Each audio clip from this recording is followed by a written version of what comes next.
Hey guys, how are you all? Welcome back to my channel. Today we will see what if Naruto had Kyuubi as a teacher. If you enjoy, then please like, share and do comments. Konohagakure was one of the strongest and most peaceful ninja villages. The sun was shining and someone was running from a huge mob? Naruto was racing through the streets, running like a wild man. Behind him, a mob of both civilian and ninja alike was chasing after him. And by the looks of those weapons they were carrying, their intentions were not good. Now, normally one would ask why these mob was chasing a barely 5-year-old kid like he is the plague. This kid was the Jinchuriki of the nine-tailed fox, Kyuubi no Kitsune, who had attacked Konoha and had resulted in the death of a great part of the village, including the best Hokage, or leader that Konoha had ever had, Konoha's Yellow Flash, Minato Namikaze, 4th Hokage. Because of that, some people thought poor Naruto was the demon, and decided to take vengeance into their own hands. Now, Naruto was no easy catch. Being repeatedly chased, the kid had an abnormal stamina and speed. He was able to outrun Anbu, which were the village elites. Still, he had bad luck with this mob, which was filled with some Sharingan and Byakugan users. You see, there are two major clans that people love to praise. The Uchihas and the Hyugas. They both were praised for their Ijutsus, Sharingan for the Uchihas and Byakugan for the Hyugas. Byakugan allowed the user to see 180 degrees around himself, even past his own skull. It also allowed him to see far with a precision unmatched. It allowed one to see the chakra passages and the tenketsus. Tenketsus were points in the chakra paths that, if messed with, could make one person get his chakra cut or an augment in that region. Sharingan allowed a person to see chakra pathways, but not the tenketsus. Instead, it allowed a photographic memory. These two characteristics made the Sharingan a copy eye, capable of copying all non-Kikei Genkei's techniques to be copied by a Sharingan user. In addition, the higher levels of Sharingan allowed the user to predict the enemy's moves before they happened, making them be one step ahead in battle. Finally, it allowed one to use Genjutsu just by looking at the enemy's eyes, making it a terrible technique. So, it was no wonder that Naruto was having trouble running away from these mob. He turned to the right, but no fair. A dead end. A very afraid Naruto turned towards the only way out of that alley to find that the mob had already gotten there. They smiled seeing the poor child look at them in fear. Time to pay for what you did, demon. Naruto stepped back. What did I ever do to you? I don't know what you are talking about. Don't try to fool us. We know that this is all just your acting. You don't trick us, Kyuubi. In the distance, wearing dog mask, was an ANBU that was supposed to watch over Naruto. But he let the mob hit Naruto as they wished. This is for what you did to Sensei, monster. The mob began to beat him up. Whether with simple fists or sticks, it didn't matter. Then one of them came closer and started to cut Naruto with a kunai. The pain was too much and Naruto fainted from it. Just as they were about to finish with him, half of the mob fell down. In its place stood a single Anbu, wearing a weasel mask. He was looking at the crowd in front of him with an active and fully mature Sharingan.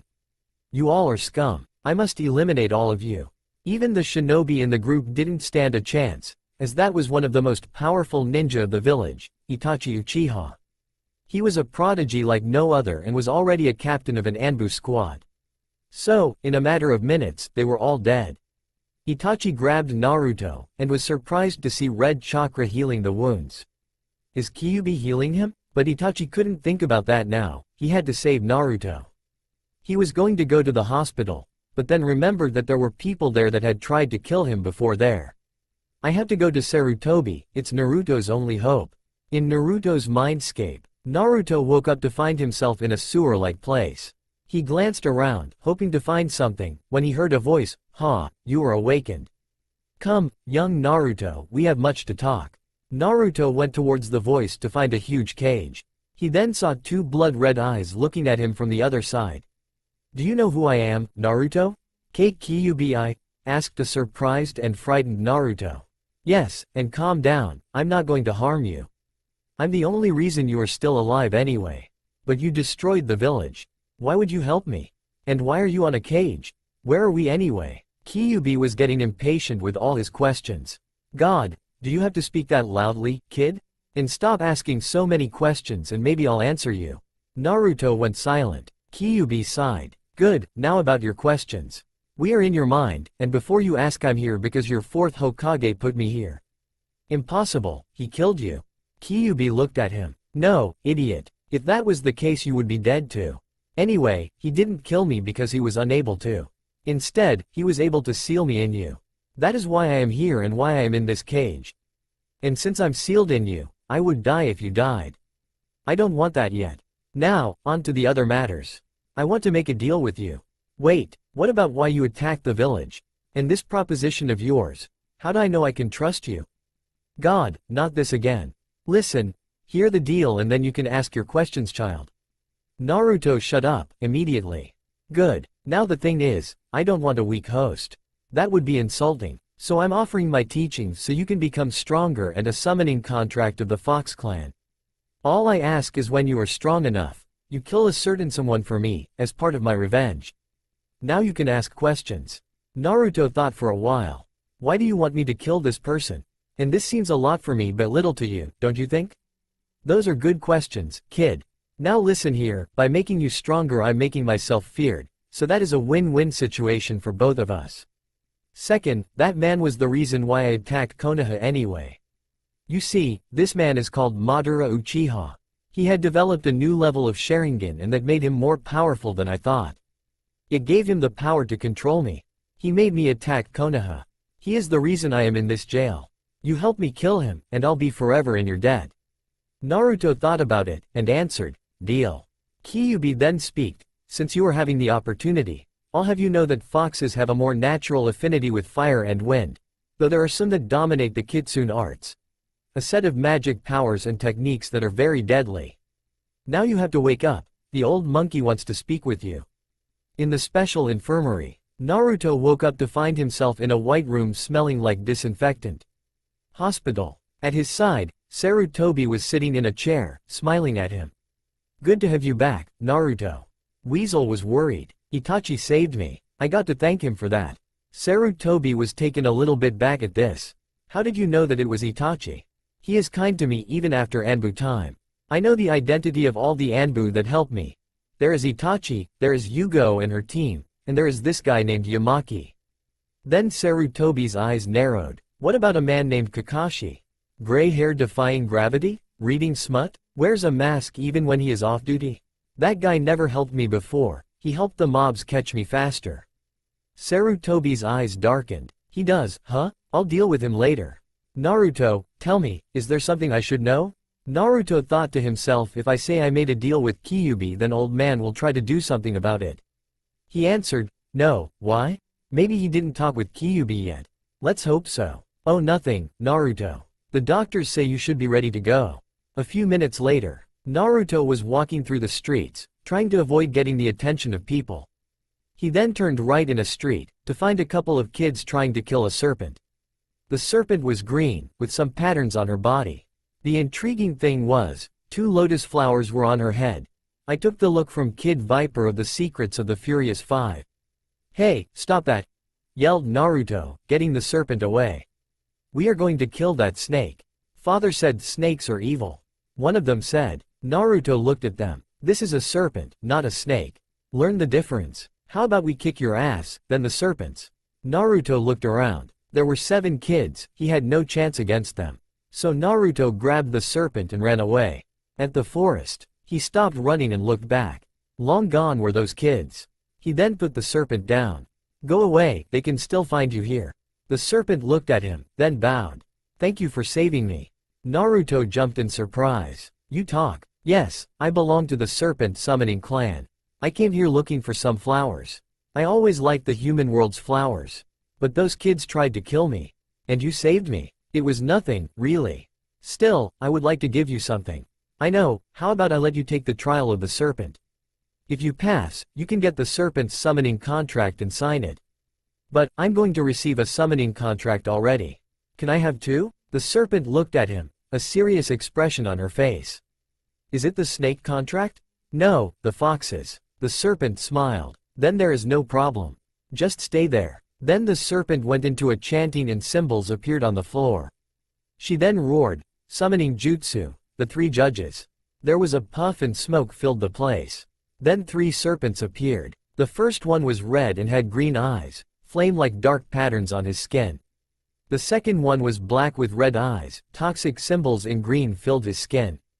The last one was green with dark eyes, claw-like marks all over his body. The 3 of them were as tall as a horse and they were as large as Naruto himself. By the order of the serpents we are the 3 judges. The 3 said as one. I'm Rhathamantes, judge of pain, master of the burning fang. Said the first serpent. I'm Iakos, judge of fear, master of the poison of nightmares. Said the second one. And I'm Minos, judge of despair, master of the stare of broken will. Said the last one. It is time for the trial of the serpent. Said the 3 as they looked at Naruto. What do I do now? And what is this trial? Asked poor Naruto, a little afraid. Do not fear, child. All we need is for you to fill this cup. Said the Rhathamantes as the Iakos showed a golden cup on his tail. And fill it with a bit of your blood. Then, we will drink your blood and see your past. We will judge your life and then you are going to trial. Iakos continued. Should you fail one of us? Completed the Minos. You shall face our most prized weapons. If it was Rhathamantes, the burning fang which gives you the worst painful experience you will ever feel. If it is Iakos, the poison of nightmares which will turn you into the biggest coward, forced to live in eternal fear. And if it is me, you will face the stare of broken will, forever condemned to live in despair. Are you ready, Naruto? Naruto was about to step back in refuse, when he heard a voice in his head. Don't, this is a golden opportunity. Just take it, kid. Kyuubi? I didn't know we could talk in my head? You couldn't, I just decided to create the mental link to help you with training in situations like this. Accept it, you will pass for sure. Naruto decided to accept Kyuubi's advice. He then showed his hand and, since he didn't have a knife, he bit himself and the blood fell on the cup. Once it had enough for the test, the 3 serpents each drank their part. Once they did, their faces were a mask of rage. They then said as one yet again. It is time for the trial. Rhathamantes went first. Your pain knows no boundary. Whether physical or psychological, you have suffered in both ends far too much. I deem you worthy. Iakos went next. You have faced a fear that you could not. That fear made you an everlasting speed demon, making you stronger. You evolved from your fear. I deem you worthy. Minos went last. Your despair is far too much to describe. I fear that I never saw such life before, and yet you keep going sane. I deem you worthy. By the power invested on us, we now give you permission to sign our contract and to ask 3 questions right now. As the 3 said that, a huge scroll appeared in the floor. Okay, first question, if I want, can I summon you 3 to battle? Rhathamantes went first. You may, and we will assist you. Not only are we the 3 judges, our powers and techniques make us a formidable ally. However, you should only call us as last resort. We are not for mundane duties. You have 2 questions left. Naruto thought for a while. If I wished, could a serpent stay here indefinitely? Iakos answered. Yes, but only one. You would have to talk with the boss of the snakes and ask for that to happen to one serpent. This one would be called your summoned guardian, and even if she lost all its chakra, it would remain in this realm unless you say otherwise. This happens with all contracts. You have 1 question left. Naruto then answered, fearfully, I already asked this to that serpent, but can I have more than 1 contract? Minos went last. Yes, but only 2. For that to happen, you would have to sign 1 contract with blood from one hand and the other form blood of the other hand. Then, when summoning, you use the hand which you took the blood from to summon the creature from that contract. We must go now. Farewell, Naruto. And with that, the 3 were gone, leaving Naruto with a huge scroll and an ecstatic little serpent. You did it. You did it. Finally we have a summoner. Could you stop cheering and help me sign this? And what is your name, by the way? I was named after another slithering creature. I'm Viper, at your service. Now, to sign this you must write your name in blood from one of the hands and then put a handprint with your blood as well. This is how you sign any contract. Naruto nodded and signed the way he was told. Then he asked Viper, now what? Well, you should summon the boss, but that could be complicated. So I'll do something else. Before Naruto could do anything, Viper began to chant again. New symbols appeared on the floor. She then whispered, reverse summoning jutsu. Naruto felt himself being pulled from the ground and felt like he was being taken somewhere else. In the snake's forest, Naruto fell on something soft, which he recognized as grass. He looked up to find himself in the forest. He looked around and a great number of serpents was looking at him, pointing and exclaiming, "Isn't that our new summoner?" Then a huge serpent appeared. The size of it was colossal. Think about Orochimaru's 8-headed technique size. He had brown color with blue eyes. He also had a white mustache that fell on his side, Viper's father in the same film as the above. "I heard about you, Naruto. I am Shitong, boss summon of the serpents. You impressed the judges, which is a hard thing. But I wasn't expecting you this early here." Then Viper went to her father head and whispered in his ear. The old snake nodded and said, "Very well, I understand your reasons, Viper, but you made Naruto take a big risk with the trails. I'm glad everything went alright." Naruto turned to the huge serpent. "Can I ask something?" "Of course, child. Can you tell me more about the serpent contract, and can you make Viper my summon guardian?" Shitong was surprised by the request. "Don't you wish another serpent? She is still young." "Yes, but that is why I want her, because I want a close friend that may grow up with me as I go. If we do that, we will work better together." Shitong thought about this, and nodded. "Very well. The serpents are a bit like the snakes in terms of techniques we allow our summoner to have.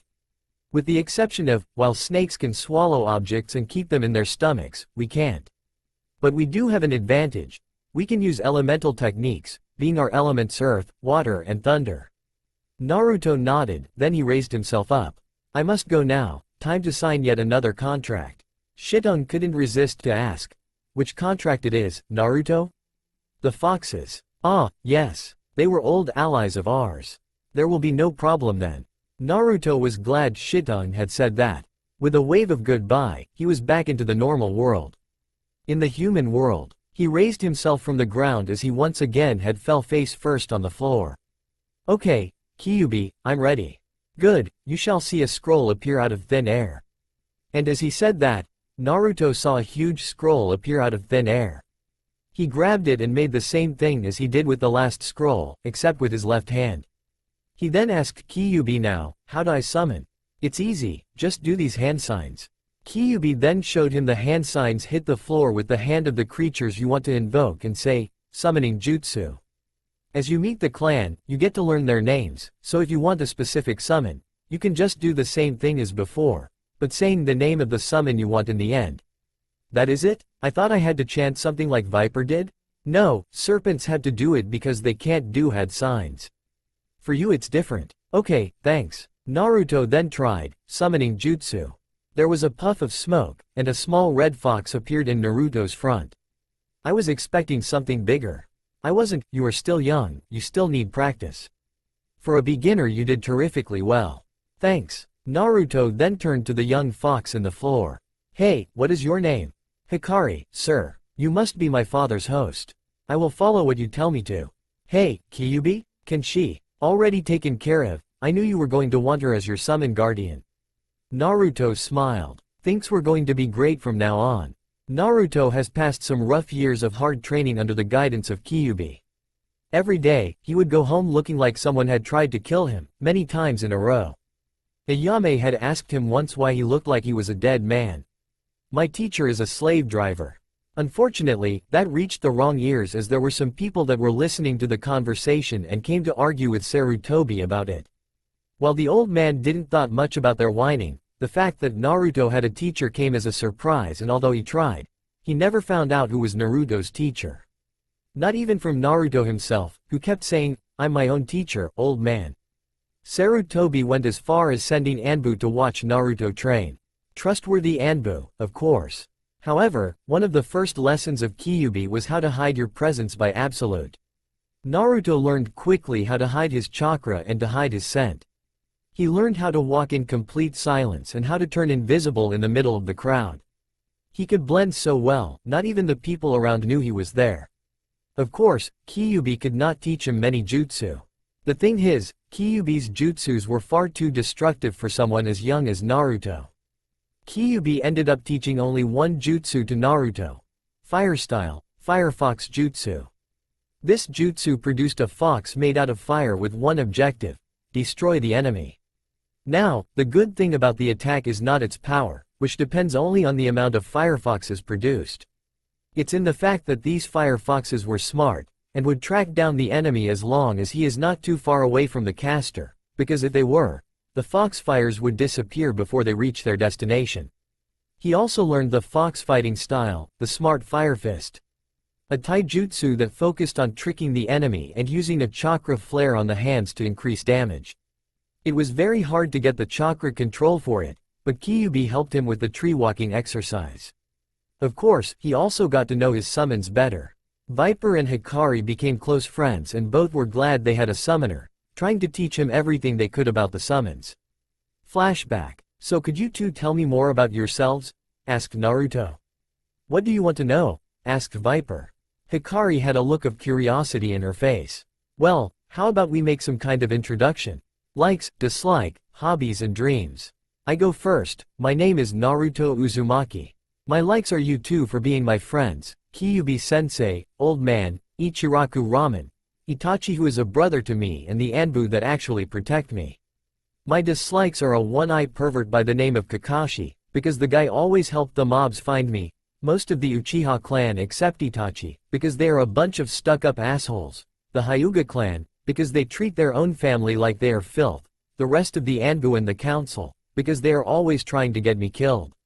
My hobbies are training, pranking, and run from mobs. My dream is to be the Hokage one day so that I will be respected by all. Viper looked at Naruto in the eyes, then said, in a quiet voice, Naruto, you should quit that dream if those are the reasons. If you seek respect, you must earn it. A position will not give it to you. Work hard and prove everyone is wrong about you. Naruto looked at Viper in shock. Then he smiled at her. Thanks, Viper. Maybe you are right, but I'm still going to do it. I am going to be the Hokage, because if I can be it, then I will be proving them all wrong. Viper smiled. Hikari felt a bit left out. So she decided to go next. Okay, my name is Hikari. My likes are Naruto, because you are our summoner, Viper, because she is a good friend, Kyuubi-sama because he is a symbol of respect for the foxes, beefs and the kitsune arts. My dislikes are dogs, because they don't know their place, carrots, they taste awful, and anyone who threatens foxes. My hobbies are learning the kitsune arts, grooming my fur and make dogs look stupid. My dreams are to be the clan boss one day. Naruto nodded, but was curious. What kitsune arts do you know? Well, I only know the mystic arrow and the flame wheel. I am still learning, said Hikari, a little embarrassed. Hey, that is more than the techniques I know. I only know the summoning jutsu. So, how do they work? The mystic arrow is a chakra-made arrow that flies from my mouth towards the opponent. The flame wheel is actually a tricky one, because there is no flame, it is actually raw chakra that flows around me as I run to strike an opponent. These are the bases for other moves in the kitsune arts. That is awesome. What about you, Viper? Viper had been hearing the conversation patiently, a thing that was just her image. From the three, she was probably the most patient with someone. Of course, if she gets excited, there is a roller coaster and you are in for the ride. Well, my name is Viper.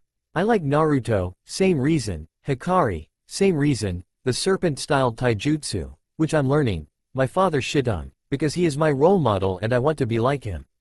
My dislikes are snakes, they give us a bad reputation, sake, it's just awful and twists with one's head, and anyone who threatens serpents. My hobbies are learning the three sides of serpent teaching and the history behind the three judges. My dream is to learn the three fields of the serpent and take them to perfection. If I become the clan boss one day, then I will wield the title with honor. Naruto narrowed his eyes. What are the three fields of the serpent? Well, if you take the three judges as an example and their prized techniques, maybe you will get it.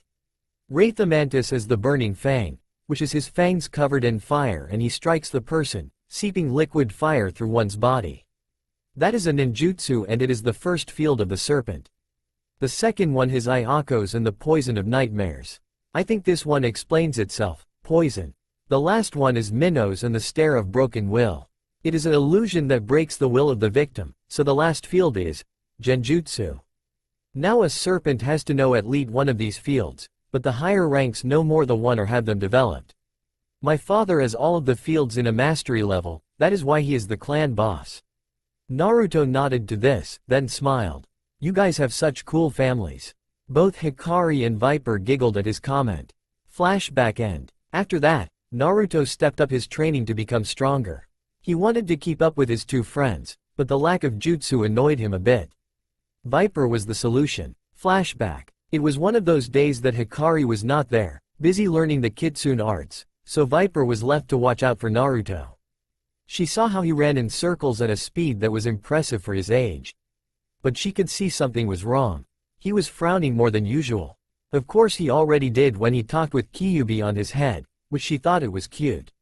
But now, it seemed like there was something bothering him. So she decided to talk with him. She rose up and slithered through the grass towards him. When she reached him, she started to make her way up his right leg to reach his right shoulder. Naruto was so used to it, he didn't even tremble. She looked at him in worry. "What is wrong, Naruto?" Naruto sighed. He knew he had no chance of lying to the serpent, she was far too smart to fall on his lies. So he decided to tell the truth. "Kyuubi said that most of his jutsu are too powerful for me to use. I only learned one. And then there is the fact that you guys are learning cool stuff and I'm not." Viper was in shock. Naruto was jealous of the both. Well, sure, only foxes could learn the kitsune arts, but that doesn't mean that he couldn't learn from the serpents. "Naruto, I think it is time we visit my father again." A chanting later, they were at the serpent's forest. As before, Viper's father appeared again, this time a look of curiosity on his face. "Again you come, Naruto. What do you seek from here, boy?" "Father." Shitung turned to Viper. "Our summoner wants to learn the special jutsu of our clan." Shitung was surprised. "Does he now? Well, let's not keep our summoner waiting, bring in the scroll of the summoner." 3 serpents appeared with a big scroll on their back. Naruto picked it up and opened it, reading the first move, Serpent's Fighting Style, Slithering Fist. A bunch of drawings were there, showing the style as the scroll explained it. He also found techniques like the Serpent Hand, which made 4 poisonous serpents appear out of his arms. He looked at Shitung. "What is all this?" "This, my child, are the techniques our summoners can learn. Various techniques in ninjutsu, genjutsu, taijutsu and even in other fields. But you are too young to learn them all." As he said that, Shitung opened the book in the 4th page, the Snake Eye Genjutsu. "You can learn up to this page, for now. When I decide you are ready for another bit of the scroll, I'll tell you another page limit and you may learn until there." Naruto nodded, glad to learn something more. He started attacking the scroll with a passion, trying to read as much as possible. Flashback end. Naruto learned the fighting style, the Serpent Hand, the Paralyzing Fang, which was a taijutsu move that would make one strike paralyze the enemy temporarily, and the Snake Eye Genjutsu, which would create fear on the enemy who looked at his eyes. But nothing prepared him for that night. The night of the Uchiha massacre. Flashback. "Are you sure I can rest today?" "Certainly, you have learned everything for the week and I think you should rest for a while. After all, I'm proud of you, boy." "Thanks, sensei. Just then a cry for help was heard. Naruto ran there, trying to see what was wrong, only to come across the most horrible of sights, a full-out massacre. What is going on?" He saw Itachi kill yet another person. He suddenly realized, he was killing Uchihas. Naruto was about to leave the place as he didn't want any part on this. He saw that Itachi was about to kill his own parents. "Kid, just leave them. They aren't worth it." "Maybe not, but I am still going in. Something smells funny in all of this." Naruto did a couple of hand signs and hit the floor with both hands. Summoning Jutsu. Hikari and Viper. Itachi hoped he didn't need to do this, but the origin of the treachery was in his father. Apparently, his mother didn't know what was going on, as she tried to protect her husband. Fugaku was standing behind her, not caring that he was using his wife as a shield. "Mom, step away," ordered Itachi. "Why are you doing this, Itachi? I don't understand, Itachi." Itachi turned to find 4 serpents coming at him. He jumped back just as a 5th serpent appeared in the middle, jumped in his direction and with a gracious turn, slapped Itachi in the face with her tail. She then recoiled back just for a little ball of fire to hit Itachi right in the chest. Itachi looked up as Hikari ran back to a boy he didn't want to see that night. "Naruto, that is most unexpected of you to drop by. I didn't want you to see this." "What are you doing, Itachi? Why are you killing your own clan?" Itachi didn't care if Naruto knew by now, as he always thought it was better for both him and his listening mother to hear this. Father and the rest of the clan were planning to take the power by force. They were going to kill Sarutobi and take his place as leaders of the village. I couldn't let this happen. I'm sorry if it seems cruel, but I'm doing the best for the village. Makoto gasped at this. It can't be. Fugaku wouldn't. Fugaku seed that his son's way of thinking. We are Uchihas. How dare he tries to stop us. Naruto only nodded at this, but still asked, why were you going to kill your mother too, then? I was giving her a chance to leave, Naruto. Naruto thought to himself, then decided to ask, what next? The plan was for me to infiltrate an organization called Akatsuki, who are after some special people. Itachi didn't know Naruto already knew about Kyuubi. I could then work as a spy for the village. Naruto nodded once again. What about your brother? As Naruto said this, Sasuke appeared. He looked at the dead people on the floor, then up to meet the sight of his brother ready to fight a strange kid. Big brother, was it him who killed them? No Sasuke, I did. Tsukiyomi. Sasuke fell limp on the floor. Ouch. You don't think you went a little overboard on this one? It is necessary. If my brother can work through the pain, a new and respectable breed of Uchihas will rise. Only if he isn't gay, you know? Itachi actually choked on this. He hadn't thought of that. But then he felt Anbu approaching fast. It seems like I took too much time with this chat. Farewell, Naruto. And with that, Itachi vanished. Naruto sighed in relief. He was only trying to look calm, because in truth he was scared as hell of what Itachi could have done. He turned to ask Makoto if they were alright, just to get a kunai in his chest, in his right lung missing the heart by little. Fugaku was about to strike again, but Viper and Hikari would have none of that. As Viper attacked with close-range fighting skills, Hikari used her mystic arrow to attack by far. But even though they tried, they stood no chance against a trained elite. Fugaku grabbed Viper by the neck and squeezed it tightly. Viper couldn't hold for long and went puff.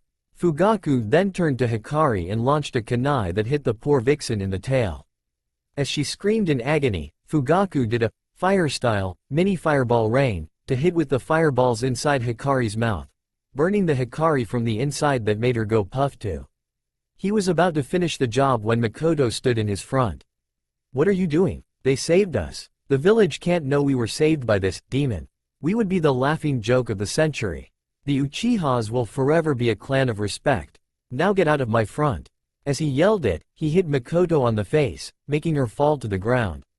Makoto was in shock. How could he do this to her? After everything she'd done for him, he hit her? Fugaku was never one to show love, but he had never hit her before. Was her marriage a lie? Did it actually mean anything to him? But she couldn't think of that now, she had to save Naruto. She found a discarded kunai on the floor, and picked it. Fugaku was about to strike again when Makoto hit him in the head with the discarded kunai in the head. Who knew that after all this years of yelling at Itachi to never leave his kunai laying on the floor, she would actually be grateful for he never following her advice. As Fugaku hit the floor, Makoto grabbed Naruto and she ran for her dear life, trying to find an hospital nearby. Time skip, a few moments later. Naruto woke up in a white bed. Similar to the day when he was 5-year-old, he just saw white. Hospital. Hey kid, nice job, almost got the both of us killed. Kyuubi, do you have to be so loud? I'm still sleepy. Well, maybe you ought open your eyes and look around. Naruto did just that and found a circle of serpents around him, trying to keep the doctors and nurses away. 5 two-tailed foxes stood on his bed too, waving their tails menacingly to anyone who dare come close. Guys, what is wrong? One of the serpents and one of the foxes turned to Naruto. The fox went first. Good morning, summoner. My name is Juno and I am the leader of the two-tailed battalion. We are sorry for our delay in answering to your moment of need, but after seeing the state of Hikari, we needed to treat her or risk losing her. As soon as she was out of danger, she told us what happened and we rushed here. The same for us, said the serpent. Good morning, Naruto. I'm Serpos and I'm in charge of the snakes here. When Viper came to our world she was barely breathing, so we had to take care of her before we could come for you. Shittung himself was very nervous about her daughter's well-being and yelled for us to help her. As soon as she was able to speak, she told us what happened and we came for you. Naruto nodded. But then, why are you threatening the doctors? Because one of them had poison in his needle. Naruto turned to Serpos. As a serpent, I know every kind of poison there is to know. I can recognize poison just from the smell alone, and I could clearly smell poison on that needle from the other side of the hospital. That is not all, I'm afraid. Naruto turned to Juno this time. While you were asleep, sir, a man with gray gravity-defying air came here and tried to use some sort of lightning technique on you. His palm was filled with electricity and he had a menacing look on the only eye I could see. Did he wear a mask? Yes he did. How did you know? His name is Kakashi, and this is not his first attempt. Thanks for stopping him. Juno looked embarrassed. We, actually, didn't stop him. It was that woman, Makoto, who did it. Naruto's eyes went wide. She had actually saved him. He then decided to ask, who brought me here? It was I. Naruto turned towards the door, to find Makoto standing there.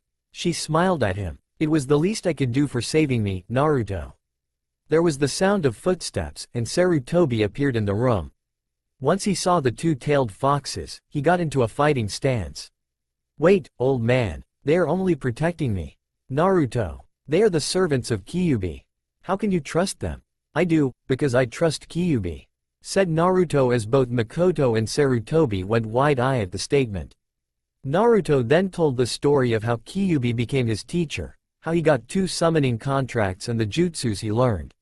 So that is what you meant by my teacher is a slave driver, concluded Sarutobi. Yeah, sorry for not telling you earlier, old man.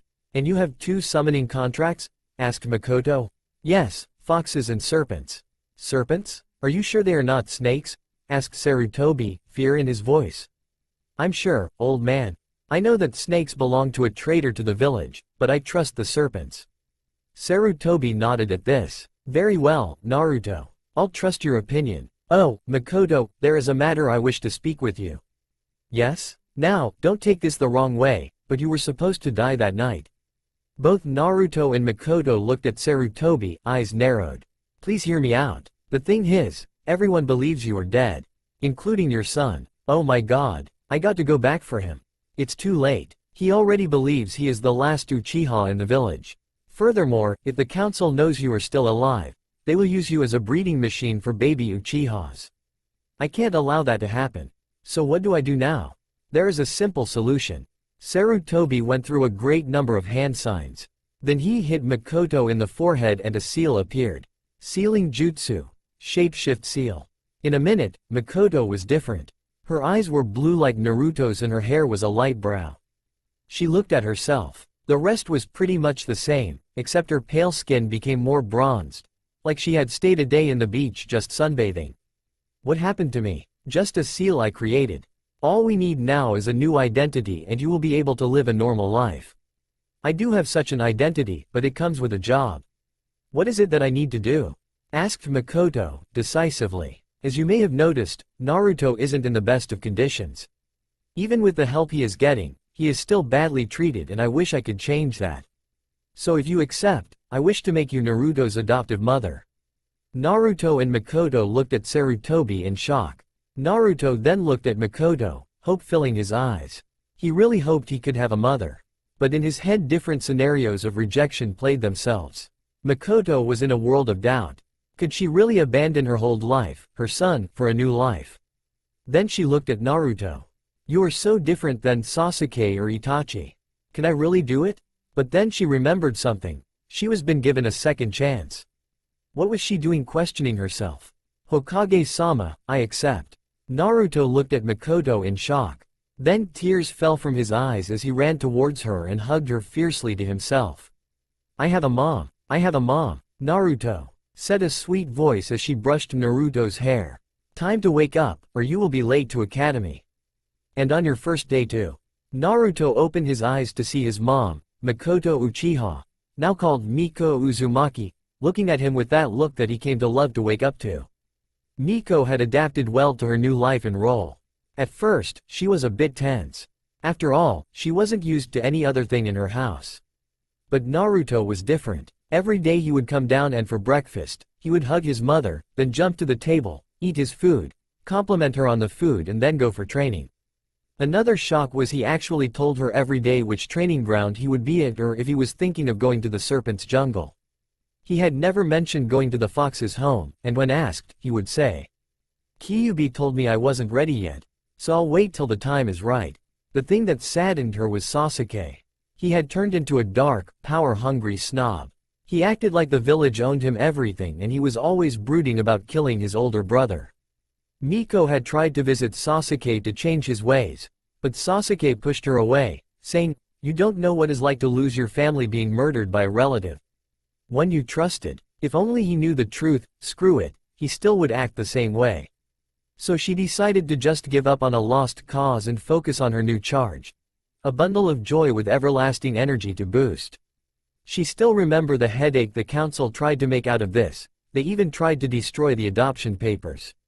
They were partially successful, and would have been completely successful if Sarutobi didn't create 3 copies of those papers. So life was good. The only downside is that Naruto is not a really morning person, so she had to wake him up every day or he would sleep until noon. She sighed at this. Oh well, no one is perfect. And if that is his only problem, then she couldn't really complain about it. As Naruto rubbed the sleep of his eyes, he was caught with the sight of both Viper and Hikari on his chest, curled in his chest and with their tails on each of his arms. Ever since the incident with Fugaku they had been really overprotective of him. He still remembered how they reacted when he summoned them again. Flashback no jutsu. Summoning jutsu. Hikari and Viper, yelled Naruto as he slammed both his hands on the floor. He was at home, a day after he was out of the hospital and he decided to call them out since it seemed like they were avoiding him. There was a huge puff of smoke, then both stood there. They looked at Naruto, tears in their eyes. They rushed towards him and enveloped him in a tight hug. "Girls, what is wrong? Why are you crying? Forgive us, Naruto," sobbed Viper. "We weren't strong enough and we were defeated by that man. We let you down. We were overconfident in our skills," continued Hikari. "He attacked us on our weak spots. We are sorry we failed you." Naruto went wide-eyed. They thought they had failed him? Girls, he was an elite trained ninja. We were no match for him. If anything, you were awesome by standing up to him. Makoto told me everything. I was the one that was nailed with a kunai on the chest. Both were about to protest, but Naruto silenced them. "Look, we were overconfident, and we paid the price. Let's not repeat the same mistake and we will be fine, okay?" They both smiled at him and nodded. "Good, now let's go. I'm itching to get back at training." Flashback end. So after that, Naruto went back to training with Hikari and Viper on his side. They were inseparable now, and a terrible pranking force in Konoha. Their skills were feared by every ninja, because no one knew who they were going to prank next. Strangely, though, only people who ever done wrong to Naruto got pranked. The others were always safe from them. There seemed to be one who was always it with something. Kakashi Hatake. The guy had once appeared with pink hair and another with no hair. Then there was that time that Kakashi's clothes just erupted in flames in the middle of the market. And who could forget about the day when his shampoo was exchanged by essence of fish? He was attacked by all the cats of Konoha in the same day, including Tora. The best one, however, was one day when Naruto did the unthinkable. It started with a normal day, until a high-pitched scream was heard. When the Anbu reached there they saw Kakashi on the floor. Eyes widen as his book fell on the floor. But it wasn't his normal book. No, it was gay porn. Kakashi could never prove it was Naruto, but knew it was him. It could only be him. Naruto grinned as a new prank came into mind. He saw the clock. 7 o'clock. Plenty of time to do it. He whispered to his 2 partners and the 3 grinned. This was going to be a blast. "And what are you planning to do today?" asked Miko while still preparing breakfast. "Better yet, who will you prank today? Kakashi again?" She actually hated the guy just as much as Naruto did, because the prick had tried to use his Sharingan to get a view of her naked. But Naruto was getting home at that time and warned Miko about him.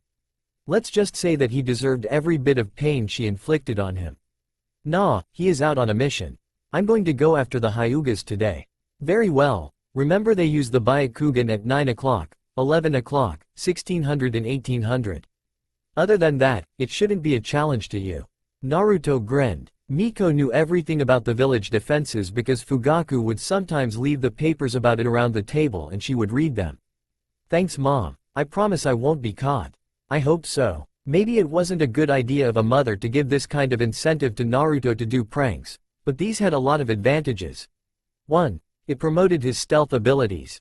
2. It forced people to revise their defensive systems so they wouldn't get pranked, which would lead to a more protected village, and it was funny as hell.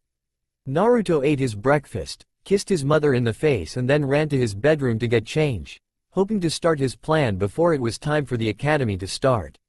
He went to the wardrobe and grabbed his new outfit. After seeing his clothes once, Makoto had thrown them away with the help of Hikari and Viper. His new clothes were an orange jacket with dark flames on the bottom and a green viper dancing in the back. He also wore a black muscle shirt with the kanji for serpent in green and fox in orange, both on the chest area. He wore some black pants and black combat boots. "Girls?" asked Naruto as Viper slithered rested on the inside of his jacket, where she could attack from any of Naruto's sleeves, and Hikari jumped to his neck, circling it and then settling down, looking like a furry scarf. "Let's go, we got a meeting with the Hyugas." 30 minutes later, outside the Hyuga mansion. "This is Fox. Everything is ready on my end," said a feminine voice through the radio communicator in Naruto's ear. "This is Serpent, I'm ready to."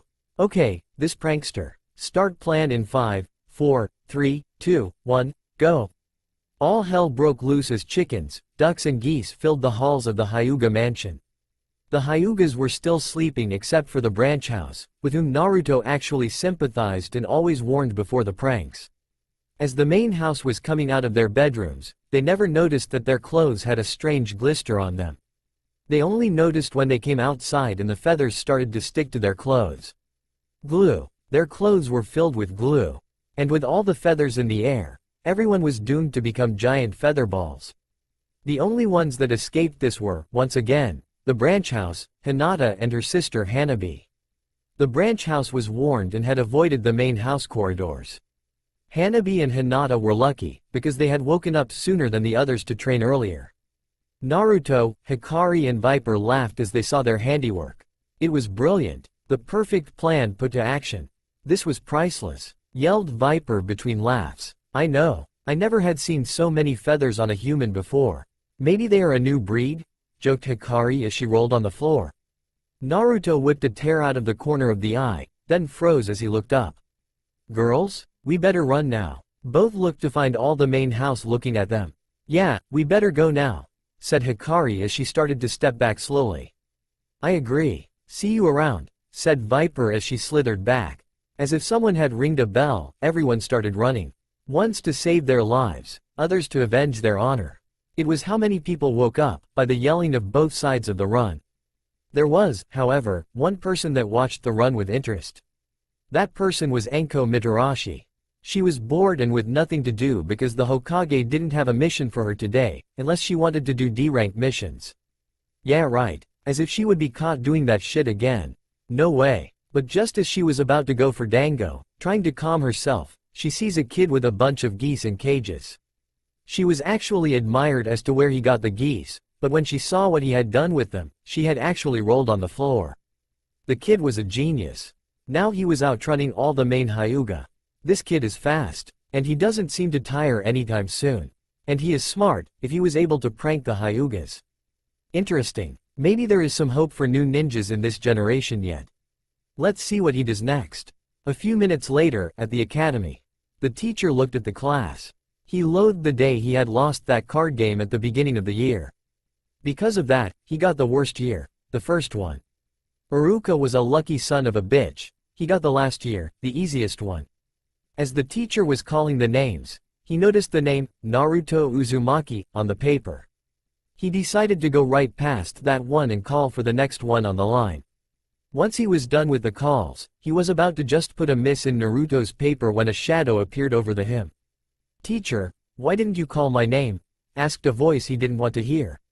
The teacher looked up to see Naruto standing there, on top of his desk and looking at him with a face that outright told the teacher, "I know what you were doing and I don't like it one bit." The teacher started to see that the sight of him. "Get out of here, demon. Your kind is not welcomed here." Naruto nodded. "Fair enough, just a question though. What do you want? Are you allergic to serpents?" The teacher raised an eyebrow at the question and the innocent tone that was asked with. This wasn't going to end well. "Why do you want to know?" "Because you are about to get bitten by one." Surprise. As Naruto said that, he raised his sleeve and faster than the students could see, Viper had come out. bitten the teacher in the neck and went back inside the sleeve. The teacher yelled in pain, then started to feel dizzy. A few moments later, the teacher woke up to find himself tied to a post. He had his mouth stuffed with something, and when he looked at what it was he almost vomited, his own underwear. He was completely naked, in the middle of the street, with his unmentionables on his mouth. People around him would stop, outright laugh at him and then just leave. There was a sign over him that said, "Don't look at me. I'm just married to this post and we just had butt." Suffice to say, that only made people laugh more at the poor Chunin. The culprit was nowhere to be seen. Naruto had decided to go eat after the prank he had just played.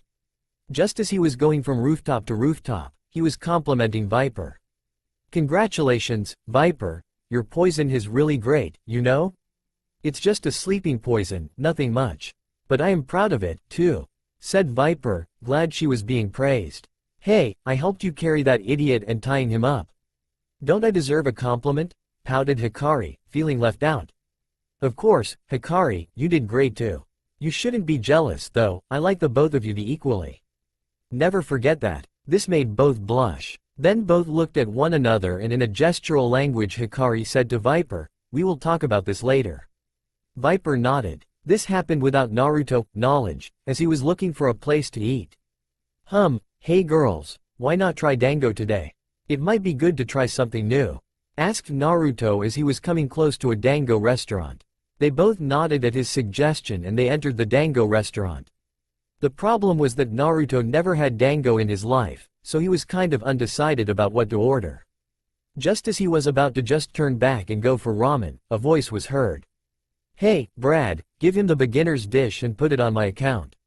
Everyone in the restaurant gasped at the sight of who had said that, shocked to the bone. Naruto turned to see a purple-haired woman wearing a beige jacket, a fisher net shirt and a short skirt. Even though she looked like a whore, Naruto decided to not judge this new person by the looks, for 3 reasons. 1. He himself was the living proof that normally the looks can be deceiving. Who would tell, after looking at Naruto, that he was able to outrun Anbu? 2nd, the best opponent is the one that is able to hide his true skill, whether by looking inferior to what he is or by one's acting. 3rd, she was paying. How many people actually wanted to pay for his meals? The least he could do was hearing her out. "Thanks, miss. So you don't know me? I'm hurt. My name is Anko Mitarashi.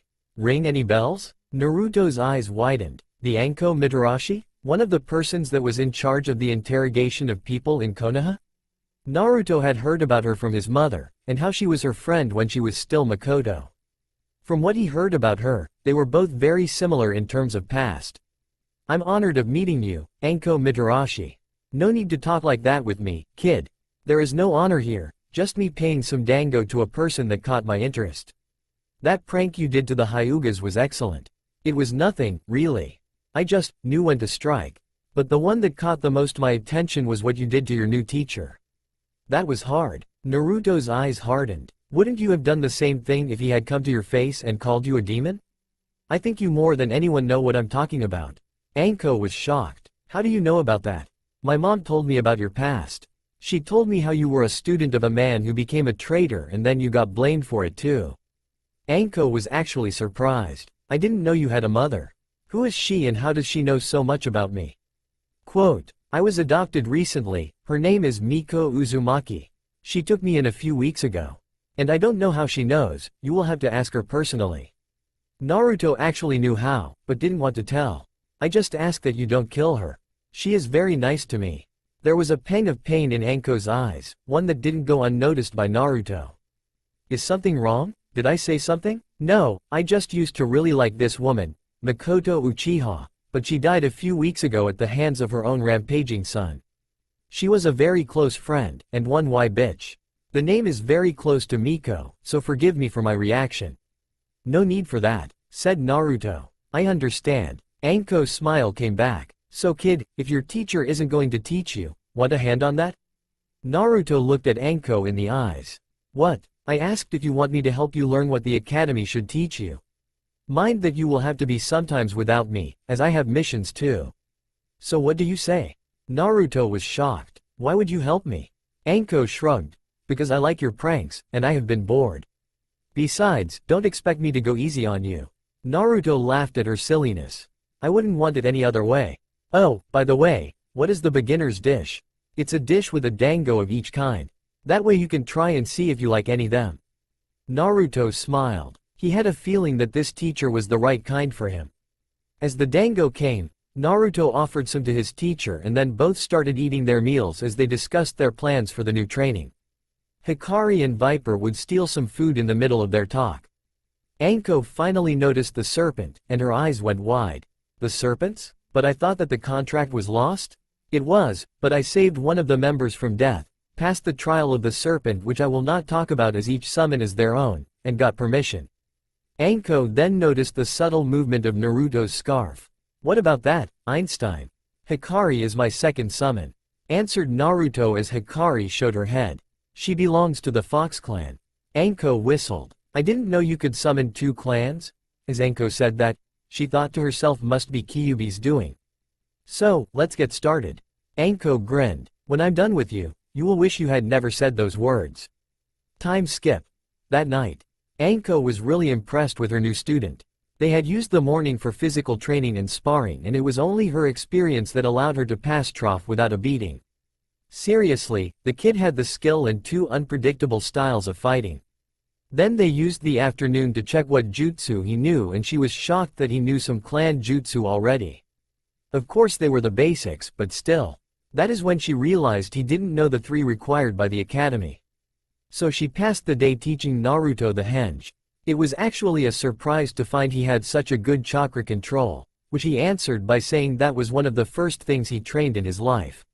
He had gotten the henge by night and even made a variation that Anko, though it was both humorous and hot, the jutsu. Such a hot girl in Anko's front was not good for her blood flow, as she was losing rivers of it through the nose. Anko was a proud woman and she was never shy about her, so she actually went and grabbed the boobs of Naruto, thinking that it would just puff and she would be left with Naruto again. The incredible thing was that it was a real transformation, making Anko wonder what else this kid could do. Of course, by then, Naruto was already freaked out.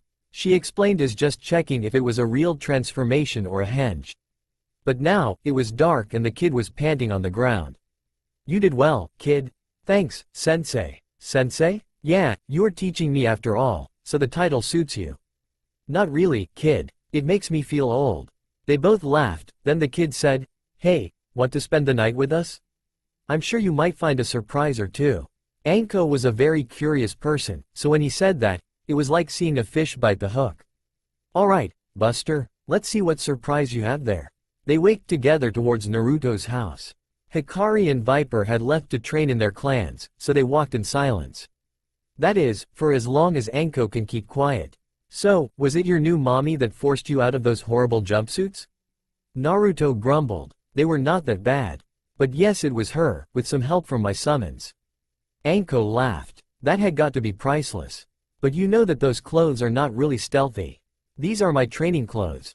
They are made of a tissue that makes movement harder on the user. Furthermore, if I can go around and evade Anbu with this, then I don't need help with stealth. But I do have another set of clothes, my mission clothes. Oh, and what are those clothes? You will find out if and when we do a mission together.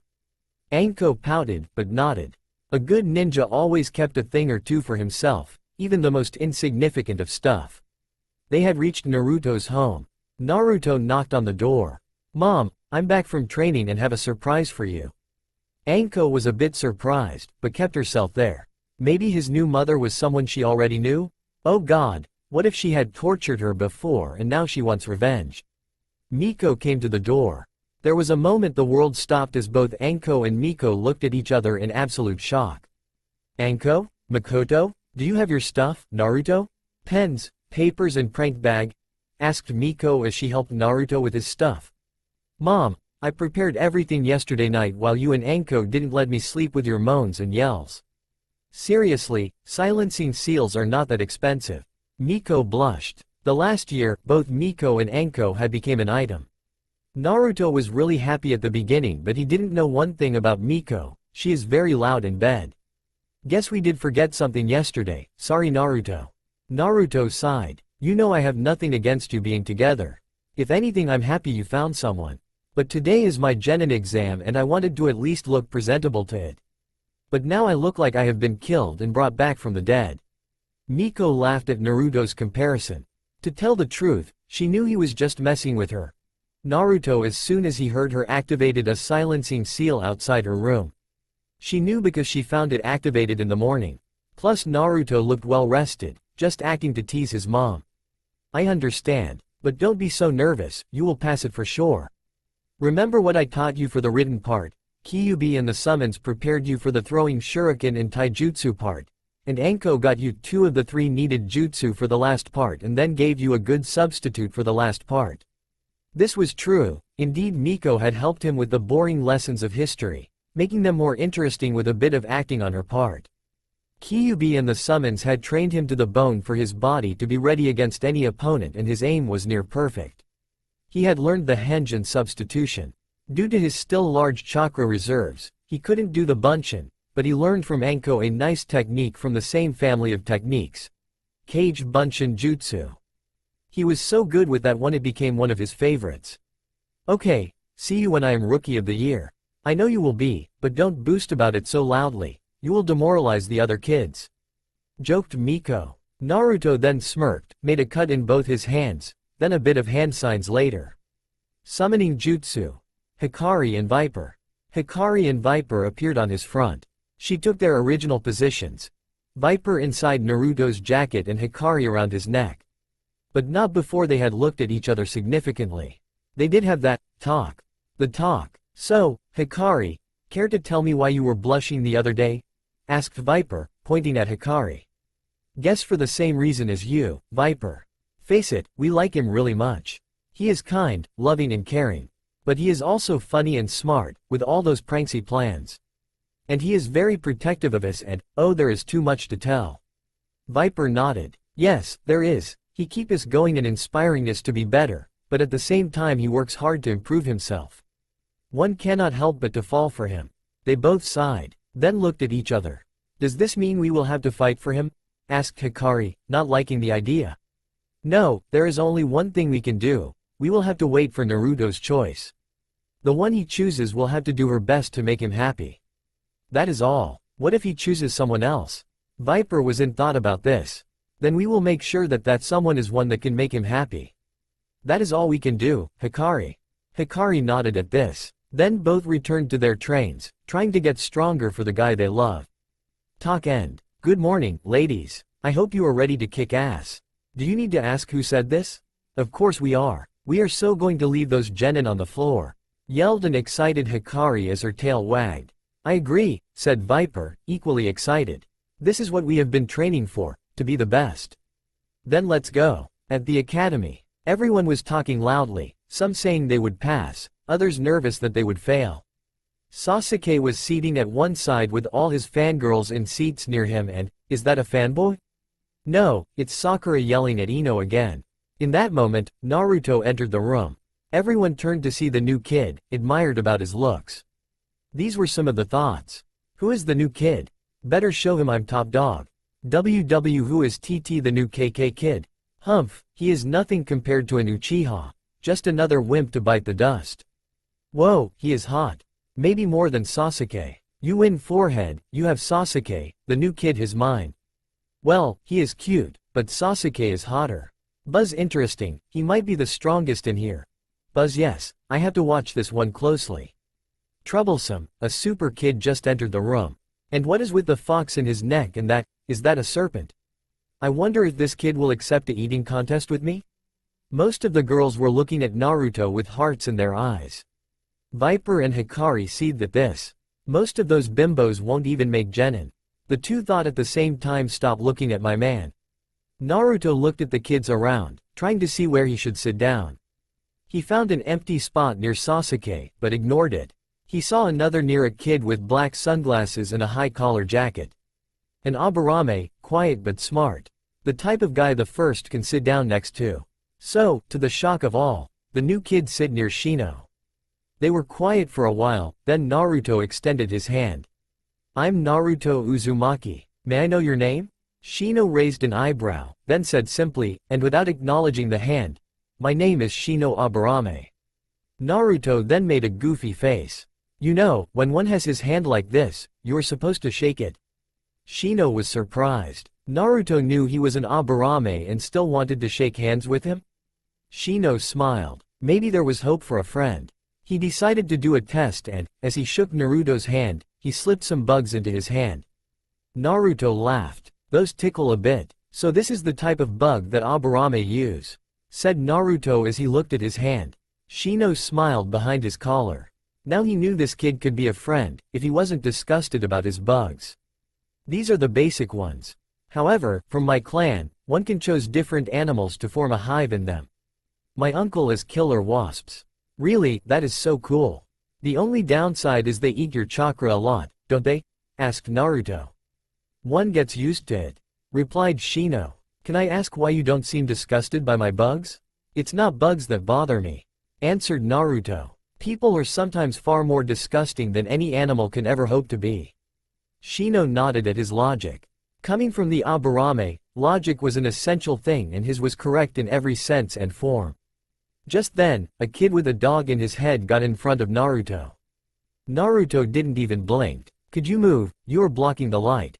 You think you are good, but in here, I'm top dog, got it, yelled the kid. Naruto looked at him, then looked up. Could you keep your pet on a tighter leash? He is a bit annoying.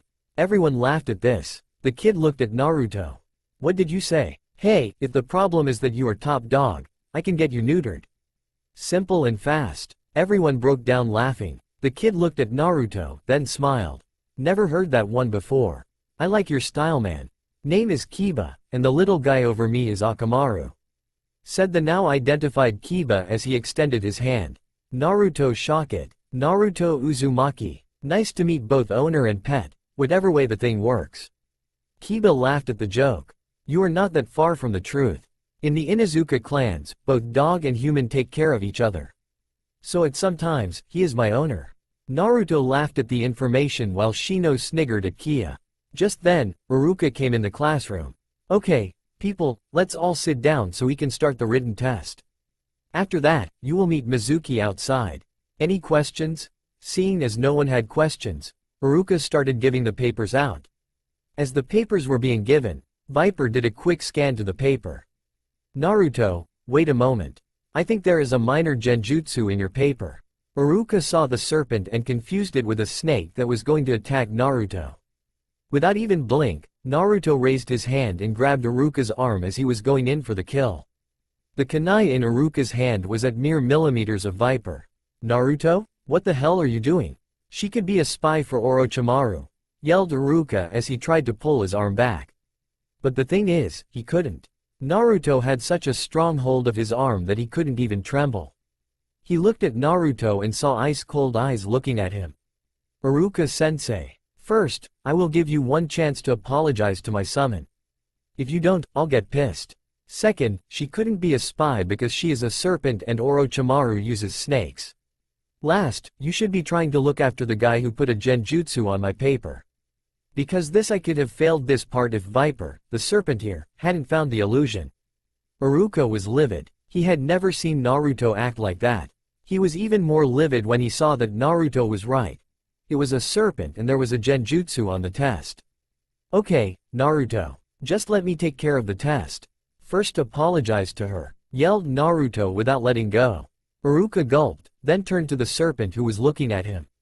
I'm sorry for this, I thought you were. It is all right, Iruka, appeased Viper. You couldn't see me clearly, that was a misunderstanding. As she said that, she slithered out of Naruto's jacket. The moment she did, most kids freaked out. Viper was no longer the small serpent she once was. She was big enough to touch both hands of Naruto, with her tail and head, when his arms were stretched. Hikari hadn't grown so much, because her growth spur was not yet upon her, which actually allowed her to ride as Naruto's scarf. So she was impressive. Most of the girls backed away from her. Sakura did what she does better, screeched. Naruto baka, how dare you bring an ugly serpent to the academy? You really are a. Just as she was about to continue, the room was filled with enough killer intent to suffocate even a jonin. Naruto was the source. Sakura, I'll only say this once. I don't care what your whore of a mother told you about me. I don't care what you say about me. You say one more thing about Viper or Hikari and you're dead. Sakura trembled. But if there is one thing that all people know is that, in the world, there is only one thing that is immortal, the human stupidity. Naruto, how dare you threaten me? Just because I won't go on a date with a demon like you, doesn't mean you can't threaten me. Naruto was about to retort back when the most amazing thing happened. Viper snapped. She slithered towards Sakura, at an amazing speed, and hit Sakura with her tail. Then, as Sakura went back, she enrolled herself around Sakura's waist, and circling a table with her tail, she threw Sakura against the wall. Sakura hit the wall hard and fell unconscious. Viper then slithered back towards Naruto, muttering something that sounded like, "stupid banshees," and "pink-haired freaky whores." Everyone was in shock at what happened. That serpent had just done what could be described as the most awesome thing they had ever seen since they had come to the academy. Naruto was in even more shock at what happened. Patient and calm Viper snapped. The end of the world must be near. It was at that time that Hikari decided to wake up. Whaaa, what did I miss? Everyone turned to Naruto's neck to see the fox. Iruka was pale again and the girls ran towards her, trying to pat the now scared fox. This only helped to spite more of Viper's anger. Everyone loves foxes, but serpents? No, because serpents are evil. Naruto was beginning to worry about her. Naruto, who is that fox you have there? That, Iruka, is my fox summon. And before you start, I have 2 summoning contracts, serpents and foxes. That is all I'm going to say. Sasuke raised himself from his place and went to Naruto. Give them to me. I'm an Uchiha. I deserve them more than you could ever. Naruto didn't have time to answer as it was Hikari's time to snap. Before anyone could grab her, she ran at high speed at Sasuke, did a somersault in the air, then hit Sasuke with her tail. As Sasuke was getting his bearings back, Hikari put her tails up. Flame wheel. Before Sasuke could escape, a ball of fire hit his chest and sent him near Sakura, where he laid unconscious. She then throttled back, muttering something like, "stupid arrogant jerks," and "egotistical motherfuckers." Naruto was actually freaked out by this. He knew the girls like the paw of his hand. They had never acted that way towards anyone. Now, they just snapped? And out of her, period. He would have to find out what the fuck was wrong with the both of them. But that would be for later. He had to bring the class back together. Iruka, my test. Iruka snapped back into reality. Yes, of course. And so they were back to doing the test. A few seconds later you could find 2 people sleeping, Shikamaru and Naruto. Shikamaru thought the thing was just troublesome and Naruto had finished the test already and was bored. A few minutes later, they were out in the field, ready for the taijutsu part of the exam. Viper and Hikari were in their usual places. Naruto saw the other matches. The objective was to hit Mizuki at least once. Naruto was commenting the battles with Kyuubi. These guys suck. Most of them doesn't even have a decent fighting stance, just a poor copy of the academy style. Maybe so, but you would be just like that if it wasn't for the help me and Shitong have given you. By the way, when are you going to tell those 2? What are you talking about, Kyuubi? I mean, when are you going to tell them your feelings? It would be easier if you do it sooner. Are you kidding me? What if they don't love me back? And for the record, did you saw Shitong's size? If I ask her daughter and Hikari to be my girlfriends, he would kill me. Oh, and it's my turn to fight, so let me focus. As Naruto thought that, Mizuki called his name. Sasuke had just gotten out after hitting Mizuki 3 times. Kiba said that Mizuki went easy on him and Naruto knew it was quite truth. The council always wants what they think is better for the golden boy. Naruto took his jacket and put it on the floor. Both Hikari and Viper got on the jacket, as if it was some kind of seat for a show.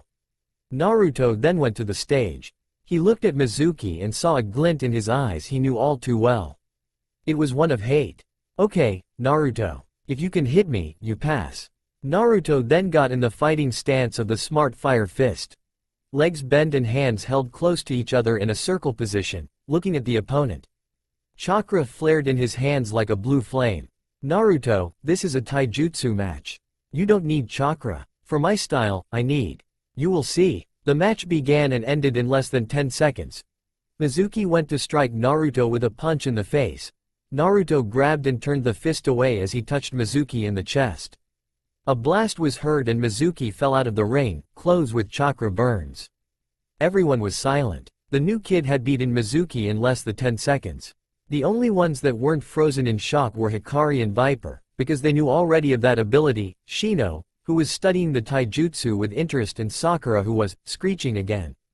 Naruto Baka, how dare you do that to Mizuki-sensei? You stupid demon. In a blink, both Hikari and Viper had moved.